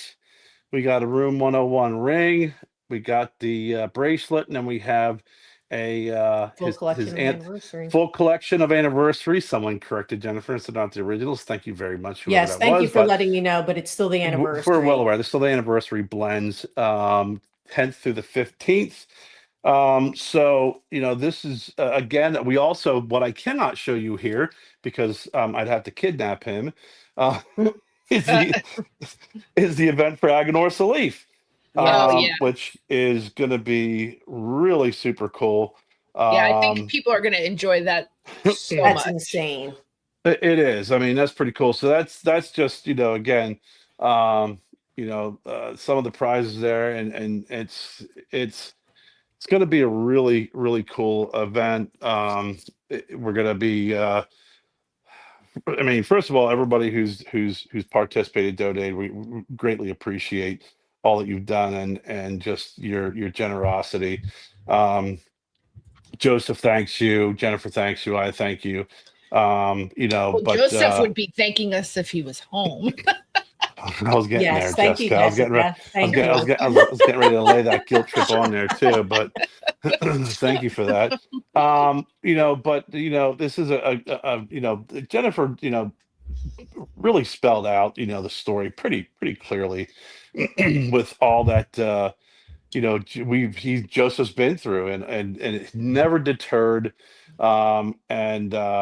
It's an opportunity to for him to go over there and Jessica, you said something very poignant. It's not only Joseph's going to learn a great deal and have a great adventure and be able to international business. He's gonna be doing volunteer work, but he's gonna pay it forward. And I think his impact in Africa is gonna be huge, which I'm looking for. Yeah. Really looking forward to everyone that. that meets him really they feel that their life has changed, and people in the hospital that I work for still come up to me. You can take me down now, Kev. Thanks, Know buddy. Joe's story, from when I was working there when he got diagnosed, and they'll still ask me how he's doing now and just how impactful his story has been to them. Just his views on life and how he truly feels cancer is a blessing. Yes, it is a curse, it's horrific, but he truly feels that if he didn't have leukemia, he wouldn't be where he is today. He wouldn't be able to help the people he's helped. He wouldn't have the mission and the purpose in life, the family he has. It's just, to think who would even say that? Never mind a child. And it's just, again, it's sometimes you just kind of take a step back and wonder, like, where is this coming from? Like, it's really quite divine intervention at times with what we hear and just what people say to us, when they meet him or read his story or even just speak with him. They'll just come up to us and be like, "Oh, you're Joe's mom, you're Joe's dad." And, what an awesome kid. And, thank you. And I'll have patients that I care for that are terminal with metastatic cancer, and they want to know how Joe's doing. And it's the brightest part of their day is hearing about Joe. And just, he makes a difference, and he'll keep doing that no matter what. Yeah. It's it's pretty impressive. I can't wait to see all the videos and the photos. And I mean, Algeria, and you were very generous, Kevin, and donated your the GoPro. GoPro. Kevin, thank you very much for that, Kevin. That's going to be amazing, Kevin, with Joe using the GoPro. And just this, he'll be going on safari. We have his malaria the jungles pills. of the Cameroon, and Tell him to pick up some tobacco. We want him to grab some tobacco while he's there. But go see Jeremiah Mirafil right around the corner there where he'll be at. You know what's important too for like this whole thing with Joe is like when you're young, like things are scary in life. Like what could be more scarier than being basically like diagnosed with that and like not knowing if you're gonna survive, right? And his attitude since small child has always been positive. Yeah. And even though he was in a situation where that's like an easy thing to be like, this sucks, right? And he could have been a totally different person. Hate life and hate people but not at all. Just embrace, like it just shows you like how his personality has been through all of that, because that is tough. It is tough. Like when, for families, for the kid, like it really does put a strain that I don't think people could ever comprehend unless they're going through it. And he still always had a positive attitude. It's one thing that I've had many conversations with Brad Reith, about faith and everything else. And, we talk and he always asks like, why don't you believe? He knows why. Why don't you believe? And it's just, I'm like, always kids with cancer. How does a God give a child cancer? But then you look at like Joe, and it's just like, like you said, Jen, like, he's known his purpose. So I mean, he's going to be a good man because he got cancer, as a kid, and it's just, so I look at that sometimes. It's like, when I ask myself that, or when I say that, why would any God give a child cancer? And then it's like, damn it, Joe. Well, yeah, like, I question that. Ruined my argument right there. Just I'm right there with you, Kevin. Ruins my argument. Yeah.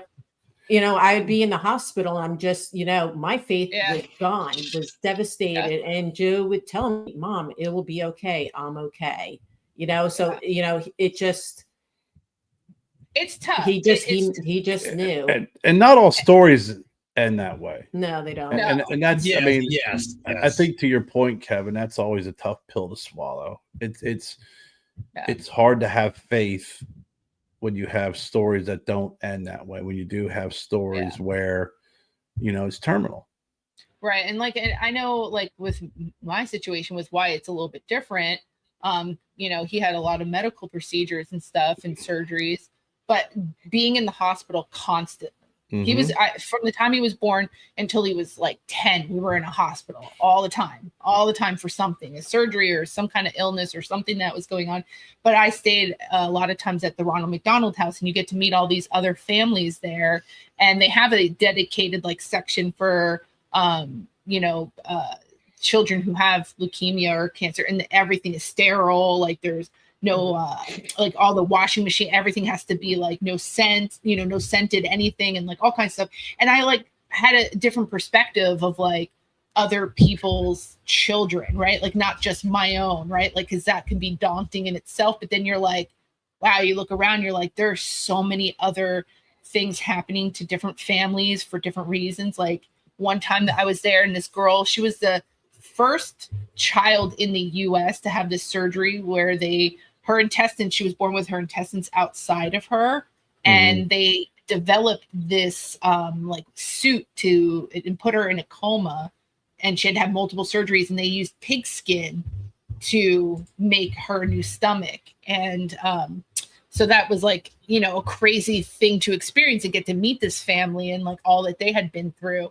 And you just sit there and think, like, for yourself as an adult, like how you're like angry, or you can't understand how people like can handle going through this, and then your kids like happy, and your kids like thriving, and they're handling it well, and you're like, how? Like, I used to watch Wyatt get poked and prodded, and he'd still be a happy kid.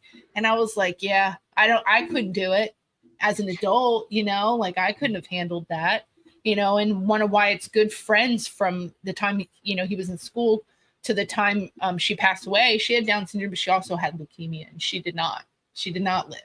And that was hard. And I still talk to her mom to this day, and it breaks my heart. Like, that she had she was already born with Down syndrome, and then on top of it, she had leukemia. And it's like, sometimes you just can't wrap your head around it, I think these moments also, you bring up a really interesting point, just because and some folks don't get it, it's just having perspective. Yeah. It's not necessarily a situation where your situation is worse off than the other person's, or et cetera, et cetera. You find that whether it's leukemia, Down syndrome, the other situation with the intestines or whatever, there's same footprint, a lot of overlapping. But the one thing it always, if you have an open mind and open heart, is you gain some perspective on your own situation. Maybe level sets you a little bit to say, well, okay, it could be worse, or gosh, I'm blessed here, or I have an opportunity maybe to reach out to this other person and help them. Right. That was what I was going to say. Some of the strength that I've learned. Pay it forward. And that's where we've learned. I know Joseph talked to some kids, that have been and are in a pretty dicey situation when it comes to leukemia and some other cancers. But not unless you've walked in those shoes, or at least something very similar, it's really tough to relate. But once you have, you owe it not only to individuals around you who need your support and help and love and experience, but you also owe it to yourself on what you've been through and what you've been given. And I think Joseph really gets that. That's the one thing that really, with meeting Jennifer and Joseph, when I met Joe, he was like 35 pounds, bald, 6 years old, stinking, almost transparent. He was little, though. He was a little guy. Very sickly. Yeah. I still have couldn't walk. Video of him singing "Happy Birthday" to me, and he looked horrible. But finding so much strength in this little skinny, frail, emaciated white kid who's battling cancer. What was inside him was a monstrosity of a man versus what was on the outside. Yeah. And understanding that monstrosity of a man was really rooted in faith, even at that age, not even knowing it, and how that faith grew. And, I learned a great deal from it. It's helped me out a great deal. So when you encounter people like this, they have a purpose in life. And if you don't take advantage of that purpose, I think, there's, you got to readjust your priorities, Yeah. So definitely. we will be doing the drawing mid-December. We have a couple dates we're throwing around. Joe will be home for Christmas break on the 13th-ish of December. So looking at possibly the 15th, but we're going to be doing a live show. So we'll talk with you guys to see what is best and do the live drawing on air. Again, we appreciate any donations. We will love to be giving these amazing gifts to the winners and just say thank you. And also a huge thanks to all the cigar people and businesses that donated. And we didn't, we basically said, hey, do you want to help? And next thing we know, we have all this in our house. So it's really, again, quite awesome on what, our local community's been doing, what the cigar industry's been doing to help, and, just helping each other because, we're all family. So, and pushing again, and promoting you. it too. Yeah. I mean, anybody who share the link, we appreciate that 100%. Spread the word. I mean, we all have been there. It's tough to be like, I'd love to donate, but things are tight. It's the holidays, whatever the case may be. Eggs are $50 a dozen. But Not at here. the end of the day, even sharing it, you can make a huge impact. You never know if you share it, then someone shares it. That one person's like, hey, you know what? Yeah. You got some money laying around on that. Sounds like some great Hey, cigar. Uncle Barry. It's my Uncle Barry. Well, What's going on? He's donated. Thank you, Bones. He has. I think Very you know what? I've seen Bones get more involved as Alabama moves up in the rankings, Yeah. That's awesome. or moves down. He's a more Florida State guy. I'm just getting back a hard time. But thank you. And Yeah. it's pretty straightforward, man. Yeah. Yeah. Good opportunity to win some yeah. great prizes. Yeah, there's they posted up a link, bsrcigarfam.com. Look up Ashes to Africa on Facebook. Joe's going to have I'm super jealous to be exploring Ghana and all that it has to offer. And Just say Africa. I think we should go with him, Kevin. I would love Thank to see God you Joe there. has the GoPro, so now Yeah, he needs to film. And when he's talking, he needs to keep saying where he is located. So maybe it will register in Kevin's brain. It'll be all right. Kevin, I can see you arrive and be like, chicken nuggets? yeah, chicken nuggets. Wawa? We have chickens. Yeah. Can you nuggetify that chicken So for me? I did want to add just, with what, what Joe's trying to do, and for like all the causes and stuff that he's going to be, involved in, because I know that just the type of person he is, I just, like, from my perspective, like, it took me like a long time to like come to the decision that I did when like I had to, advocate for Gabby and Wyatt like recently. And I sit here and think like Joe is doing all of this stuff so effortlessly. And here I'm a grown ass woman. And like, I was kind of like, oh, like going to take what, the school was doing to my kids and kind of just be like, oh, like whatever. And then like, I was talking to Kevin about it and I kept getting more angry and like you guys were like trying to do all this stuff for Joe. And I'm like, I cannot sit and be quiet. Like I need to advocate and like fight for my kids, and like Joe is like advocating though, not just for himself, but like for all people, you know what I mean? And that's just even like a cooler thing. Like that, like you said, he's only 20. It's like, he's been doing that for a long time though. It's not even just like, oh, he decided, oh, I went to college. Now I want to be some kind of, person that does this. He's been doing that since he was little, like advocating for himself, advocating for other people.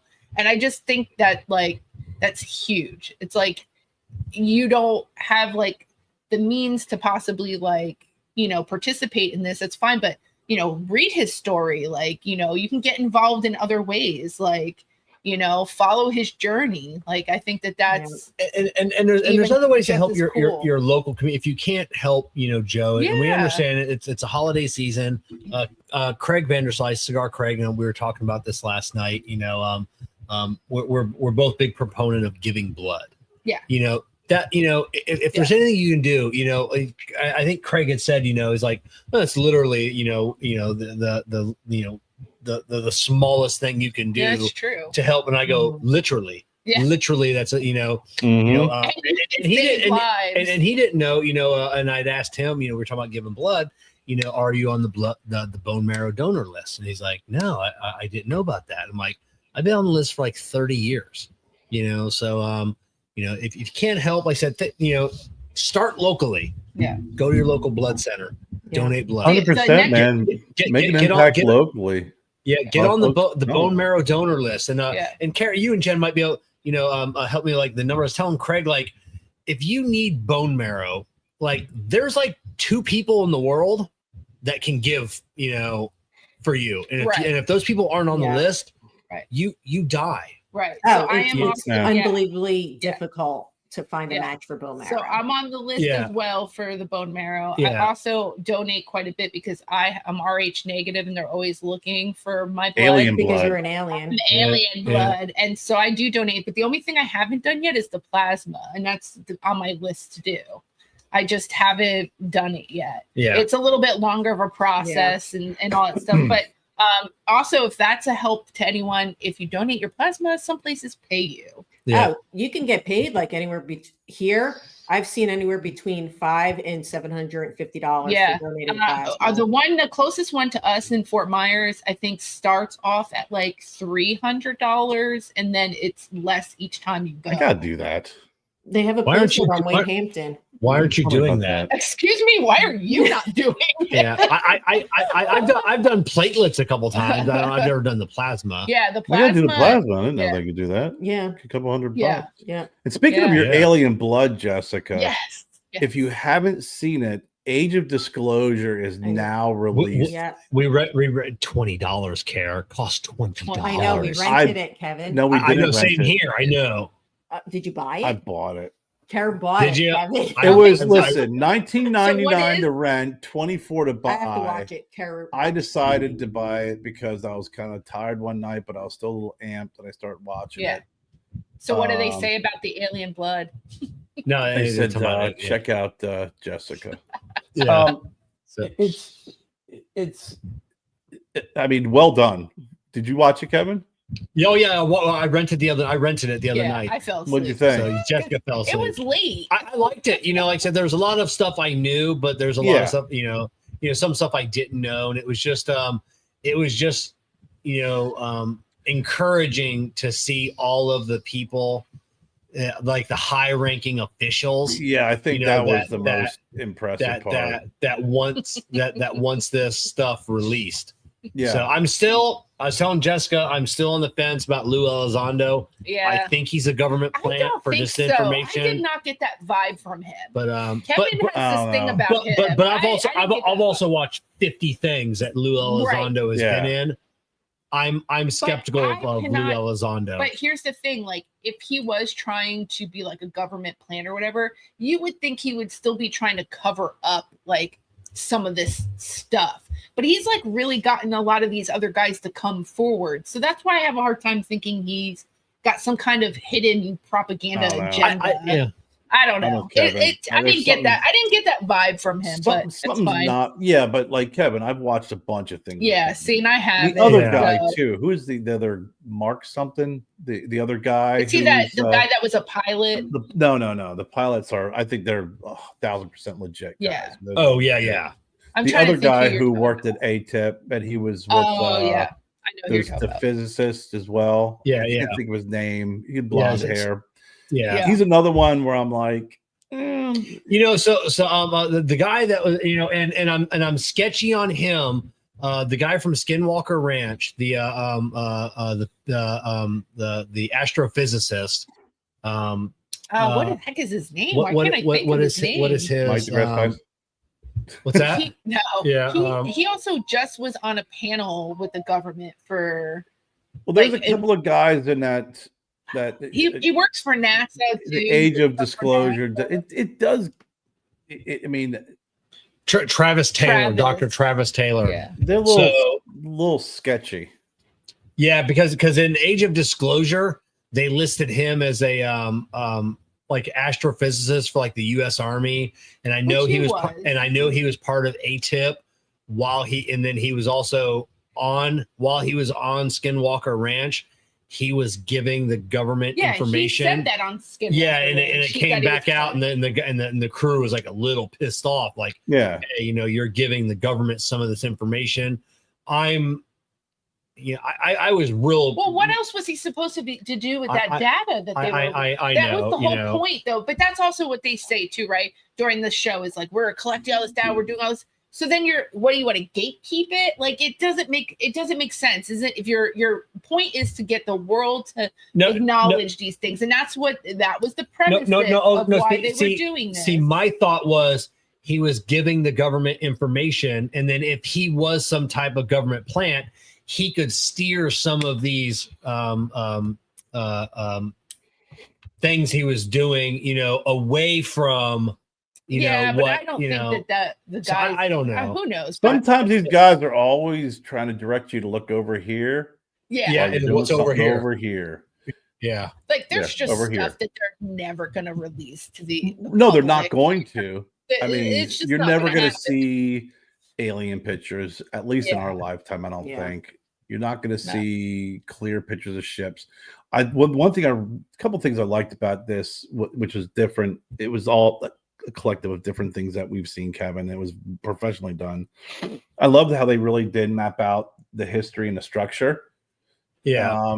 I loved how they explained the way the ships are able to create that bubble around, and how they can evade radar detection, how they can go through different like water and everything effortlessly.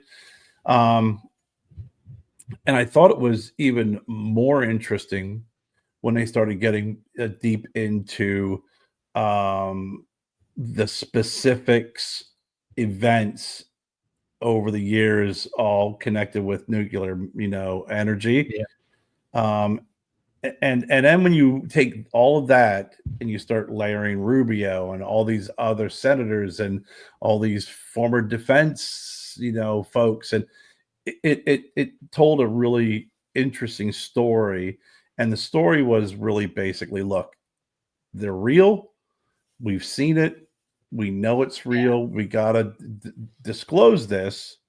And I think as they're doing this, there's some other shit going over here that they don't want you to know about. And I love the fact on how they bury and hide shit by getting these company and contractors to do all the reverse engineering. So it's not subject to the Freedom of Information Act. Yeah, and one thing that goes back to when President Clinton signed the executive order, basically exonerating Area 51, because they had a couple people come out and sue because they were exposed to chemicals. What do you say? It's above his. And it's one thing he had said in one interview, like when he started asking questions, like he was told it's above his security clearance. Which is so when the president of the United States doesn't have the need to know, that's when it was scary. But so I said to Kevin, though, I said, who's making these decisions? Like, who's in charge? And it was, I think they said that in the age of disclosure. There's probably only 2 or 3 people in the government that know what's going on. Like, it's because so Rubio compartmentalized. explained that how you have a senator or congressman or woman or whomever that maybe 30, 50 years ago, you had a bunch of people know it. Well, what happens is they either die or they get voted out, and then you have a replacement, and then a replacement, and it gets watered down. So these people are rotating in and out every 4, 8 years, et cetera, et cetera, et cetera. Yeah. But you have an astrophysicist, or you have someone who's been the head of a department for 30 years. That's where you don't know what's going on, because here's the surface of what government officials know and how they rotate in and out. And some folks are, you figured that it's been 80 years. How much has been watered down in the knowledge at a government level, but yet these super secret groups and people who are overseeing these programs who are never being removed from their position, that are 2 and 3 levels lower, they know everything, and no one above them knows what the fuck's going on. All right, two things. Kerr, do you think it's worth the $20 for someone to rent this? Yes. Okay, and second thing, do you think that this knowledge and this stuff is passed down from like generation to generation, like of families? Like, do you think this kind of started with like organizations, but it's within families, and now it's like that's like No. what it's like the build, like the Bilderbergers, and yeah, like the like that. I think type maybe of- some of those folks, but if you're talking about someone, and you, some of these folks, because we're talking about money, right? Like people I've have to known have this for money years, for and I this. never spoke a word of it to my family. So I think some of these folks who are overseeing shit, their family has no idea. No, right. Yeah. But I'm talking about like when you're talking about them reverse engineering things and like certain, there's funding coming from, I would say, these families, right? Like they might not know everything that their like money is funding, but they know that they're part of something, right? It's like a separate secret thing. Yeah, I don't they know. didn't get into any Kinda how type I- of private funding. A lot of it was more about the government money that's just being Okay. rerouted. But you don't think that there's private funding Of involved? course. Yeah. Oh yeah. Because when you got companies like Lockheed Martin Yeah. that have these craft or these things, and they're trying to figure out how to I mean, market and monetize them. Yes, they're going to these. those people just paid a shit ton of money to take Yeah. us a trip into space and Yeah. come back. Like there's funding coming from these. Well, there is, especially with the famous and, flat like, Earth. It's pretty. right, but Yeah. like challenging. it's mind blowing. and it But really it's is and it's really, mind-blowing. you know, and I remember that in the interview with Elon Musk just recently when he you know, whether, you know, like he believed and everything else, he goes, I hope like there, you know, well, I know there are, you know, and I hope if we have anything, like they would disclose it, because he goes, it would put me out of business. He And just had access to all that Yeah, information. you know, He could've you know, found that out well, himself. that's what he had said that, and he goes, if I knew about this, he goes, I would not be filling a rocket Yeah. with liquid and then lighting it on fire and going to space. He goes, I want to be put out of business Yeah. because of this technology. If this was out here, you know, like we wouldn't be, like I said, We clearly don't lighting have that shit on technology. fire. Yeah, we and don't then have that technology. You know, No, not to be able to distort Dude, space and yeah. time the way that Yeah. and the way they explained it. Again, when you just look at the surface, it makes sense. And then when the astrophysics and the different physicists are going, look, this is not only how it's being done, but it also goes against what we know. yeah. And that's, I think that's the biggest problem that most average folks think of. It's like, okay, you can't think outside of this bubble because these things and what we're seeing and what's going on is operating outside of our knowledge. So if all you know is 2 + 2 is 4, but you realize that they're operating at a level where 2 + 2 equals 5,022 to the nth degree, Yeah. you can't wrap your head around that because we have nothing in our mathematics or physics. That's why we always laugh when we watch Big Bang Theory. It's these theoretical physicists. When you hear some of the shit that they're coming up with different theories, you're like, well, yeah, it's really easy. You can make it up, but they actually can think at that level to be able to go, oh, well, yeah, this could happen, but then all this other shit would have to happen, which goes against all that we know. Right. Yeah. Right. And then they always come out, like when we watch certain shows, they also do correct themselves, right? When they've discovered something, right? Like something new or something has changed and can make something possible or never could be possible. And then that's always interesting too, because then you're like, oh, now we got to start from ground zero of everything we thought we knew because we've just discovered like some whole other thing, you know? And it's like, Kev, you and I always talk about Bob Lazar is the one that always is the one of the most legit, because he's never written a book, you know, or made money, and he just, and his story never changes. Yeah. Nope, that he's lost a lot. Yeah. They've smeared him. And then he talked about the compound or the element that everyone laughed at him and thought Element he was freaking 115. making it up. Yep. And then all of a sudden, out of nowhere, it's like, oh yeah, element Dude, 115 is for real. 20 years later, we find it, So Yeah. I think we have the spacecraft. I don't think we know how it works, and we still haven't figured it out because like we would use it, So And that's the other thing too, is like we've been proven as a society to not always use things for good. No, we're idiots. And right. And also like maybe we're not meant to know how to use this stuff yet. Like Well, it's you're not saying the that they're time, not, they're right? not. It's just not the time.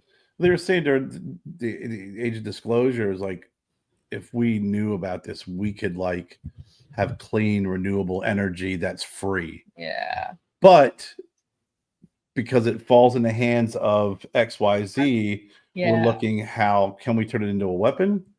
How can we monetize it? Yeah. How can Yeah. we and then it always comes down to who does this actually benefit? If it benefited everyone, that would be great, but it doesn't benefit everyone financially. So therefore, money rules the world. Free energy collapses societies. Yeah. Yeah. For a short term. Mhm. Yeah. Free energy, the box, you've seen those from the 60s, 70s, 80s, these people come up dead, after they reveal that they have a free energy box and that just plugs into the dark matter, whatever. Yeah. And it puts a big oil, coal, I mean, wind energy, solar. Imagine though having that ability to do that for society, and what other energies we could be focusing on to like make our world even better, by taking that off the table of like. And if you look at the byproduct, like if tomorrow they announce that there's free clean energy, millions of people get put out of work. You talk about just oil, right? Yeah. So everyone says, "Whoa, there's big oil industries." Okay, well, imagine all the people that are impacted by that, from the workers at the freaking oil rigs to the freaking companies that haul it, that store it, that distribute it. I mean, just every single person that's impacted from that by that industry goes away. Yeah. Income, job. But it's already happened in so many away. other industries. Like you look at like just from like the AI perspective of things, right? Like AI is taking over so many jobs. Like when one time like Sears, more did Sears go and get you your it was like a computer did it and it came on like a belt. There was like no person anymore. I know, I was a stock boy at Sears back in the day. That's what I mean. It's like, so there's been maybe not on that scale though. Like that's a bigger scale. Yeah. I mean, you're talking about replacing all the freaking stock boys, which I was at Sears, which was, hey, someone's out front. They give you a number. You go running back. Right. Looks like a mini version of the end of, what's that? The Indiana Jones. And it's true. It's and true. You're crawling up there and you're bringing out someone's freaking air conditioning. Here you go, ma'am. Replace. Okay. Yeah. But oil, coal, I mean, any of these energy, gas, how that would impact, like Kevin said, it would be a huge collapse. So now everyone would be like, great, we got free energy. So I got no job. I got nothing, But it would have to turn into I can turn my lights on for free. Right. But I don't know. There has to be huge something in some kind of process of it all. I mean, obviously, like other jobs that have been replaced over time and stuff, it didn't happen overnight. It was a gradual thing. So it's like, when people go off grid, right? Like you talk about all this sustainable living, right? Like clean, like water and doing solar and stuff. There are people who are proving that certain things can be done, and it's a full-time job for them too. When you see those people living on the grid. But like, if there was an ability to have, clean and free energy, what does that look like for the people that would take away from like the oil industry? Where do you go from there? So then it goes into some other type of environmental type of something. You would think their skills would still be useful somewhere. Well, I can tell you something. there's probably a lot of people way smarter than us who have already mapped out the collapse. I mean, I think when they were in that documentary, they said, what if we were to notify the public and let them know that, there's aliens out there? Right. And I think they start throwing everything that would be impacted. They got like a list of 60 things, Yeah. from the worst impact all the way to the least. And when you have something like clean energy or free energy, you have someone out there who's figuring out. I'd go check out, type it into AI, see what AI will tell you. What would happen tomorrow in this industry if we had free energy? And it'll probably map out how wide the breadth and depth of the impact and the negativity it would really have, because that's how dependent we are. But then you sit there and say, on the other hand, for your environment, for everything that also has a concern of when all these things are happening, when they're drilling, when they're doing all those things, how it's impacting our world.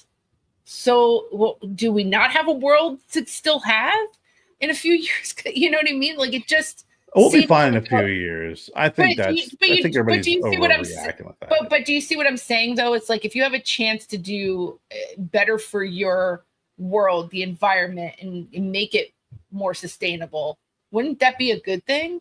Not if you collapse every society. Yeah, on not if you collapse everything and turn you're everything into fucking utter chaos. You're gonna uplift millions of people, in Africa, where Joe's gonna go. Yeah. That don't have clean water. They don't have energy of any types. You're gonna uplift millions and millions of those people, but you're also gonna collapse and displace millions and millions of people. So yeah, it's one of those things. Yeah. I'll have Joe bring that up to the people of Angola when he goes over there. What was that movie with Val Kilmer? Was it called Saints? Where that woman doctor found a way to make clean energy, and he had all these different disguises, and he was trying to Oh yeah, I can't remember that. Was it called Saints? I don't think remember.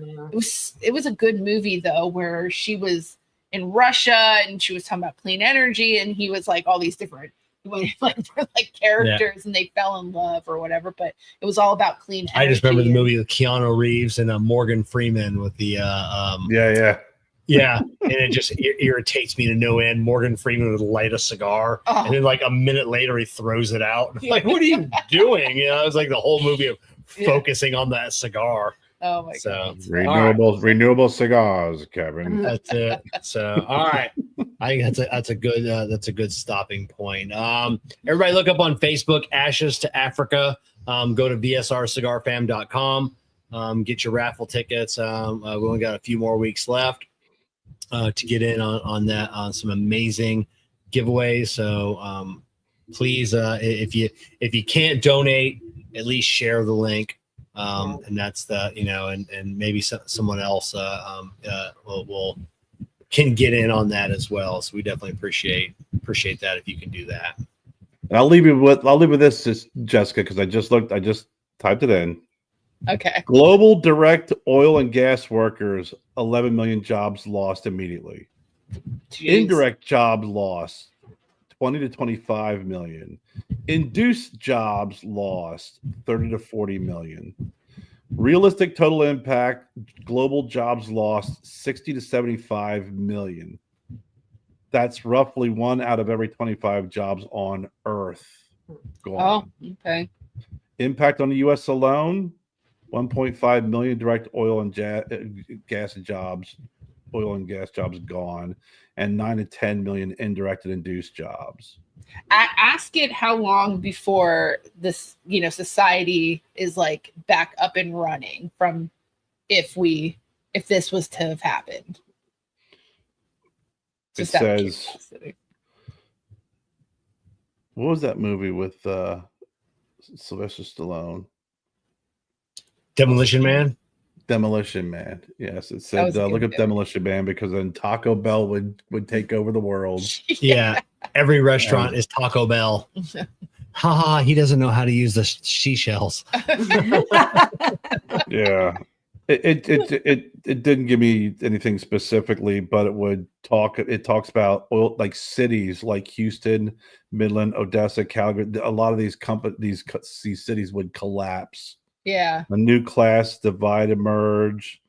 I mean, they're always going to give you some happy, free transportation But shit. for me, there to me, it would be like, okay, so then what would be an alternative career or job opportunity for someone in those fields that no longer would exist? It'd be companies too. You're not only talking about jobs. I mean, if you're a company that makes Yeah, that's machine true. parts to a drill that freaking has the Right. ability to drill at a certain angle into the earth to Yeah, but that's still going to have to happen. Like the drilling still has to happen. It's not all just for oil. There's also minerals that people are still drilling for other this things. is specifically oil and gas only. Okay. So yeah, you'd have to try and pivot and start making machine parts for a new drill. Yeah. But the potential that Yeah. this could always still happen has to be a thought process, right? Like our goal as a society shouldn't just be based on, oh, we got to take all our resources from, our environment when there could be a better way for the environment. Yeah. In my opinion, that's all. I'm not an environmentalist freak. I'm just saying, like, there has to be that thought process. Sound like it. Drill, baby, well, drill. I'm sorry that I think I want my planet to thrive. I would like my kids, So do my I. grandkids, But I'm and only their going to be kids on it for another 20 years at but best. So I'm we're thinking good about till then. my Let them. They'll be their fine. generations and It's stuff. their I would problem. want. They'll be fine. They can start. They To me, it's a problem. Like I feel like Recycle. that's what a lot of generations do. It's like, oh, we shit on this, and it's someone else's problem. It's like you can make a real impact regardless, even if it seems small, even if you might not see it in your time. That impact is there, good or bad. Yes. That's why you should donate to VSRCigarFan.com. Yes, That's it. Exactly. you And that's what it's all about. If you Send donate to Joe to VSRCigarFam.com, Joe will go to Africa, assess the situation, let you know what's going on. That's it. All right, everybody. It's been a great show. We really do need to do this more. Yes, we do. Yes. I've been asking. Yeah, That's I promise great. not to be so cranky. Yes. Next time. So- I was Oh, so you cranky. weren't cranky at all, Jessica. I was very cranky. Yeah. Maybe the in first beginning. 15, 20 minutes. Oh, but you got out of your system. the one thing we're 2 hours 21 minutes into this. Let's leave it. We'll come back to say our final goodbyes. Let's leave it with a word from our partners over at Fogbox. Yeah. Oh, yeah. Let's be real. Most travel cigar cases look the same. Black, boring, forgettable. But Fogbox, they're doing it different. Every Fogbox travel case and lighter features custom hydro dip graphics, from bold patterns to badass designs that pop. These aren't just tools, they're statements. Whether you're at a lounge, a campsite, or on the beach, Fogbox gear stands out while keeping your cigars protected and fresh. Plus, the quality is rock solid. Airtight, rugged, and built to handle wherever you take it. If you're still carrying around the same black, plain cigar case everyone else has, it's time for an upgrade. Visit fogbox.com and grab something as unique as your cigar taste. That's fogbox.com. Built to travel, designed to stand out. All right. Thank you, everybody, for coming on, spending a Thank couple you. hours of your night with us. We definitely appreciate it. Thank you, Jen and Jessica. I felt like you weren't sure how to say our names. Yeah. Kerr and I have missed you, and yes, let's try at least let's try at least once a month.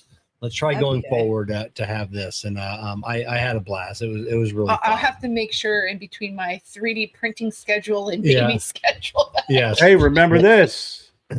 I'm Kerr. I'm Jen. I'm Kevin. I'm Jessica. And we are. Oh, wait, I'm sorry. Remember, bullies Please make good good friends. friends. Yeah. We never could do it then either. Yeah. It's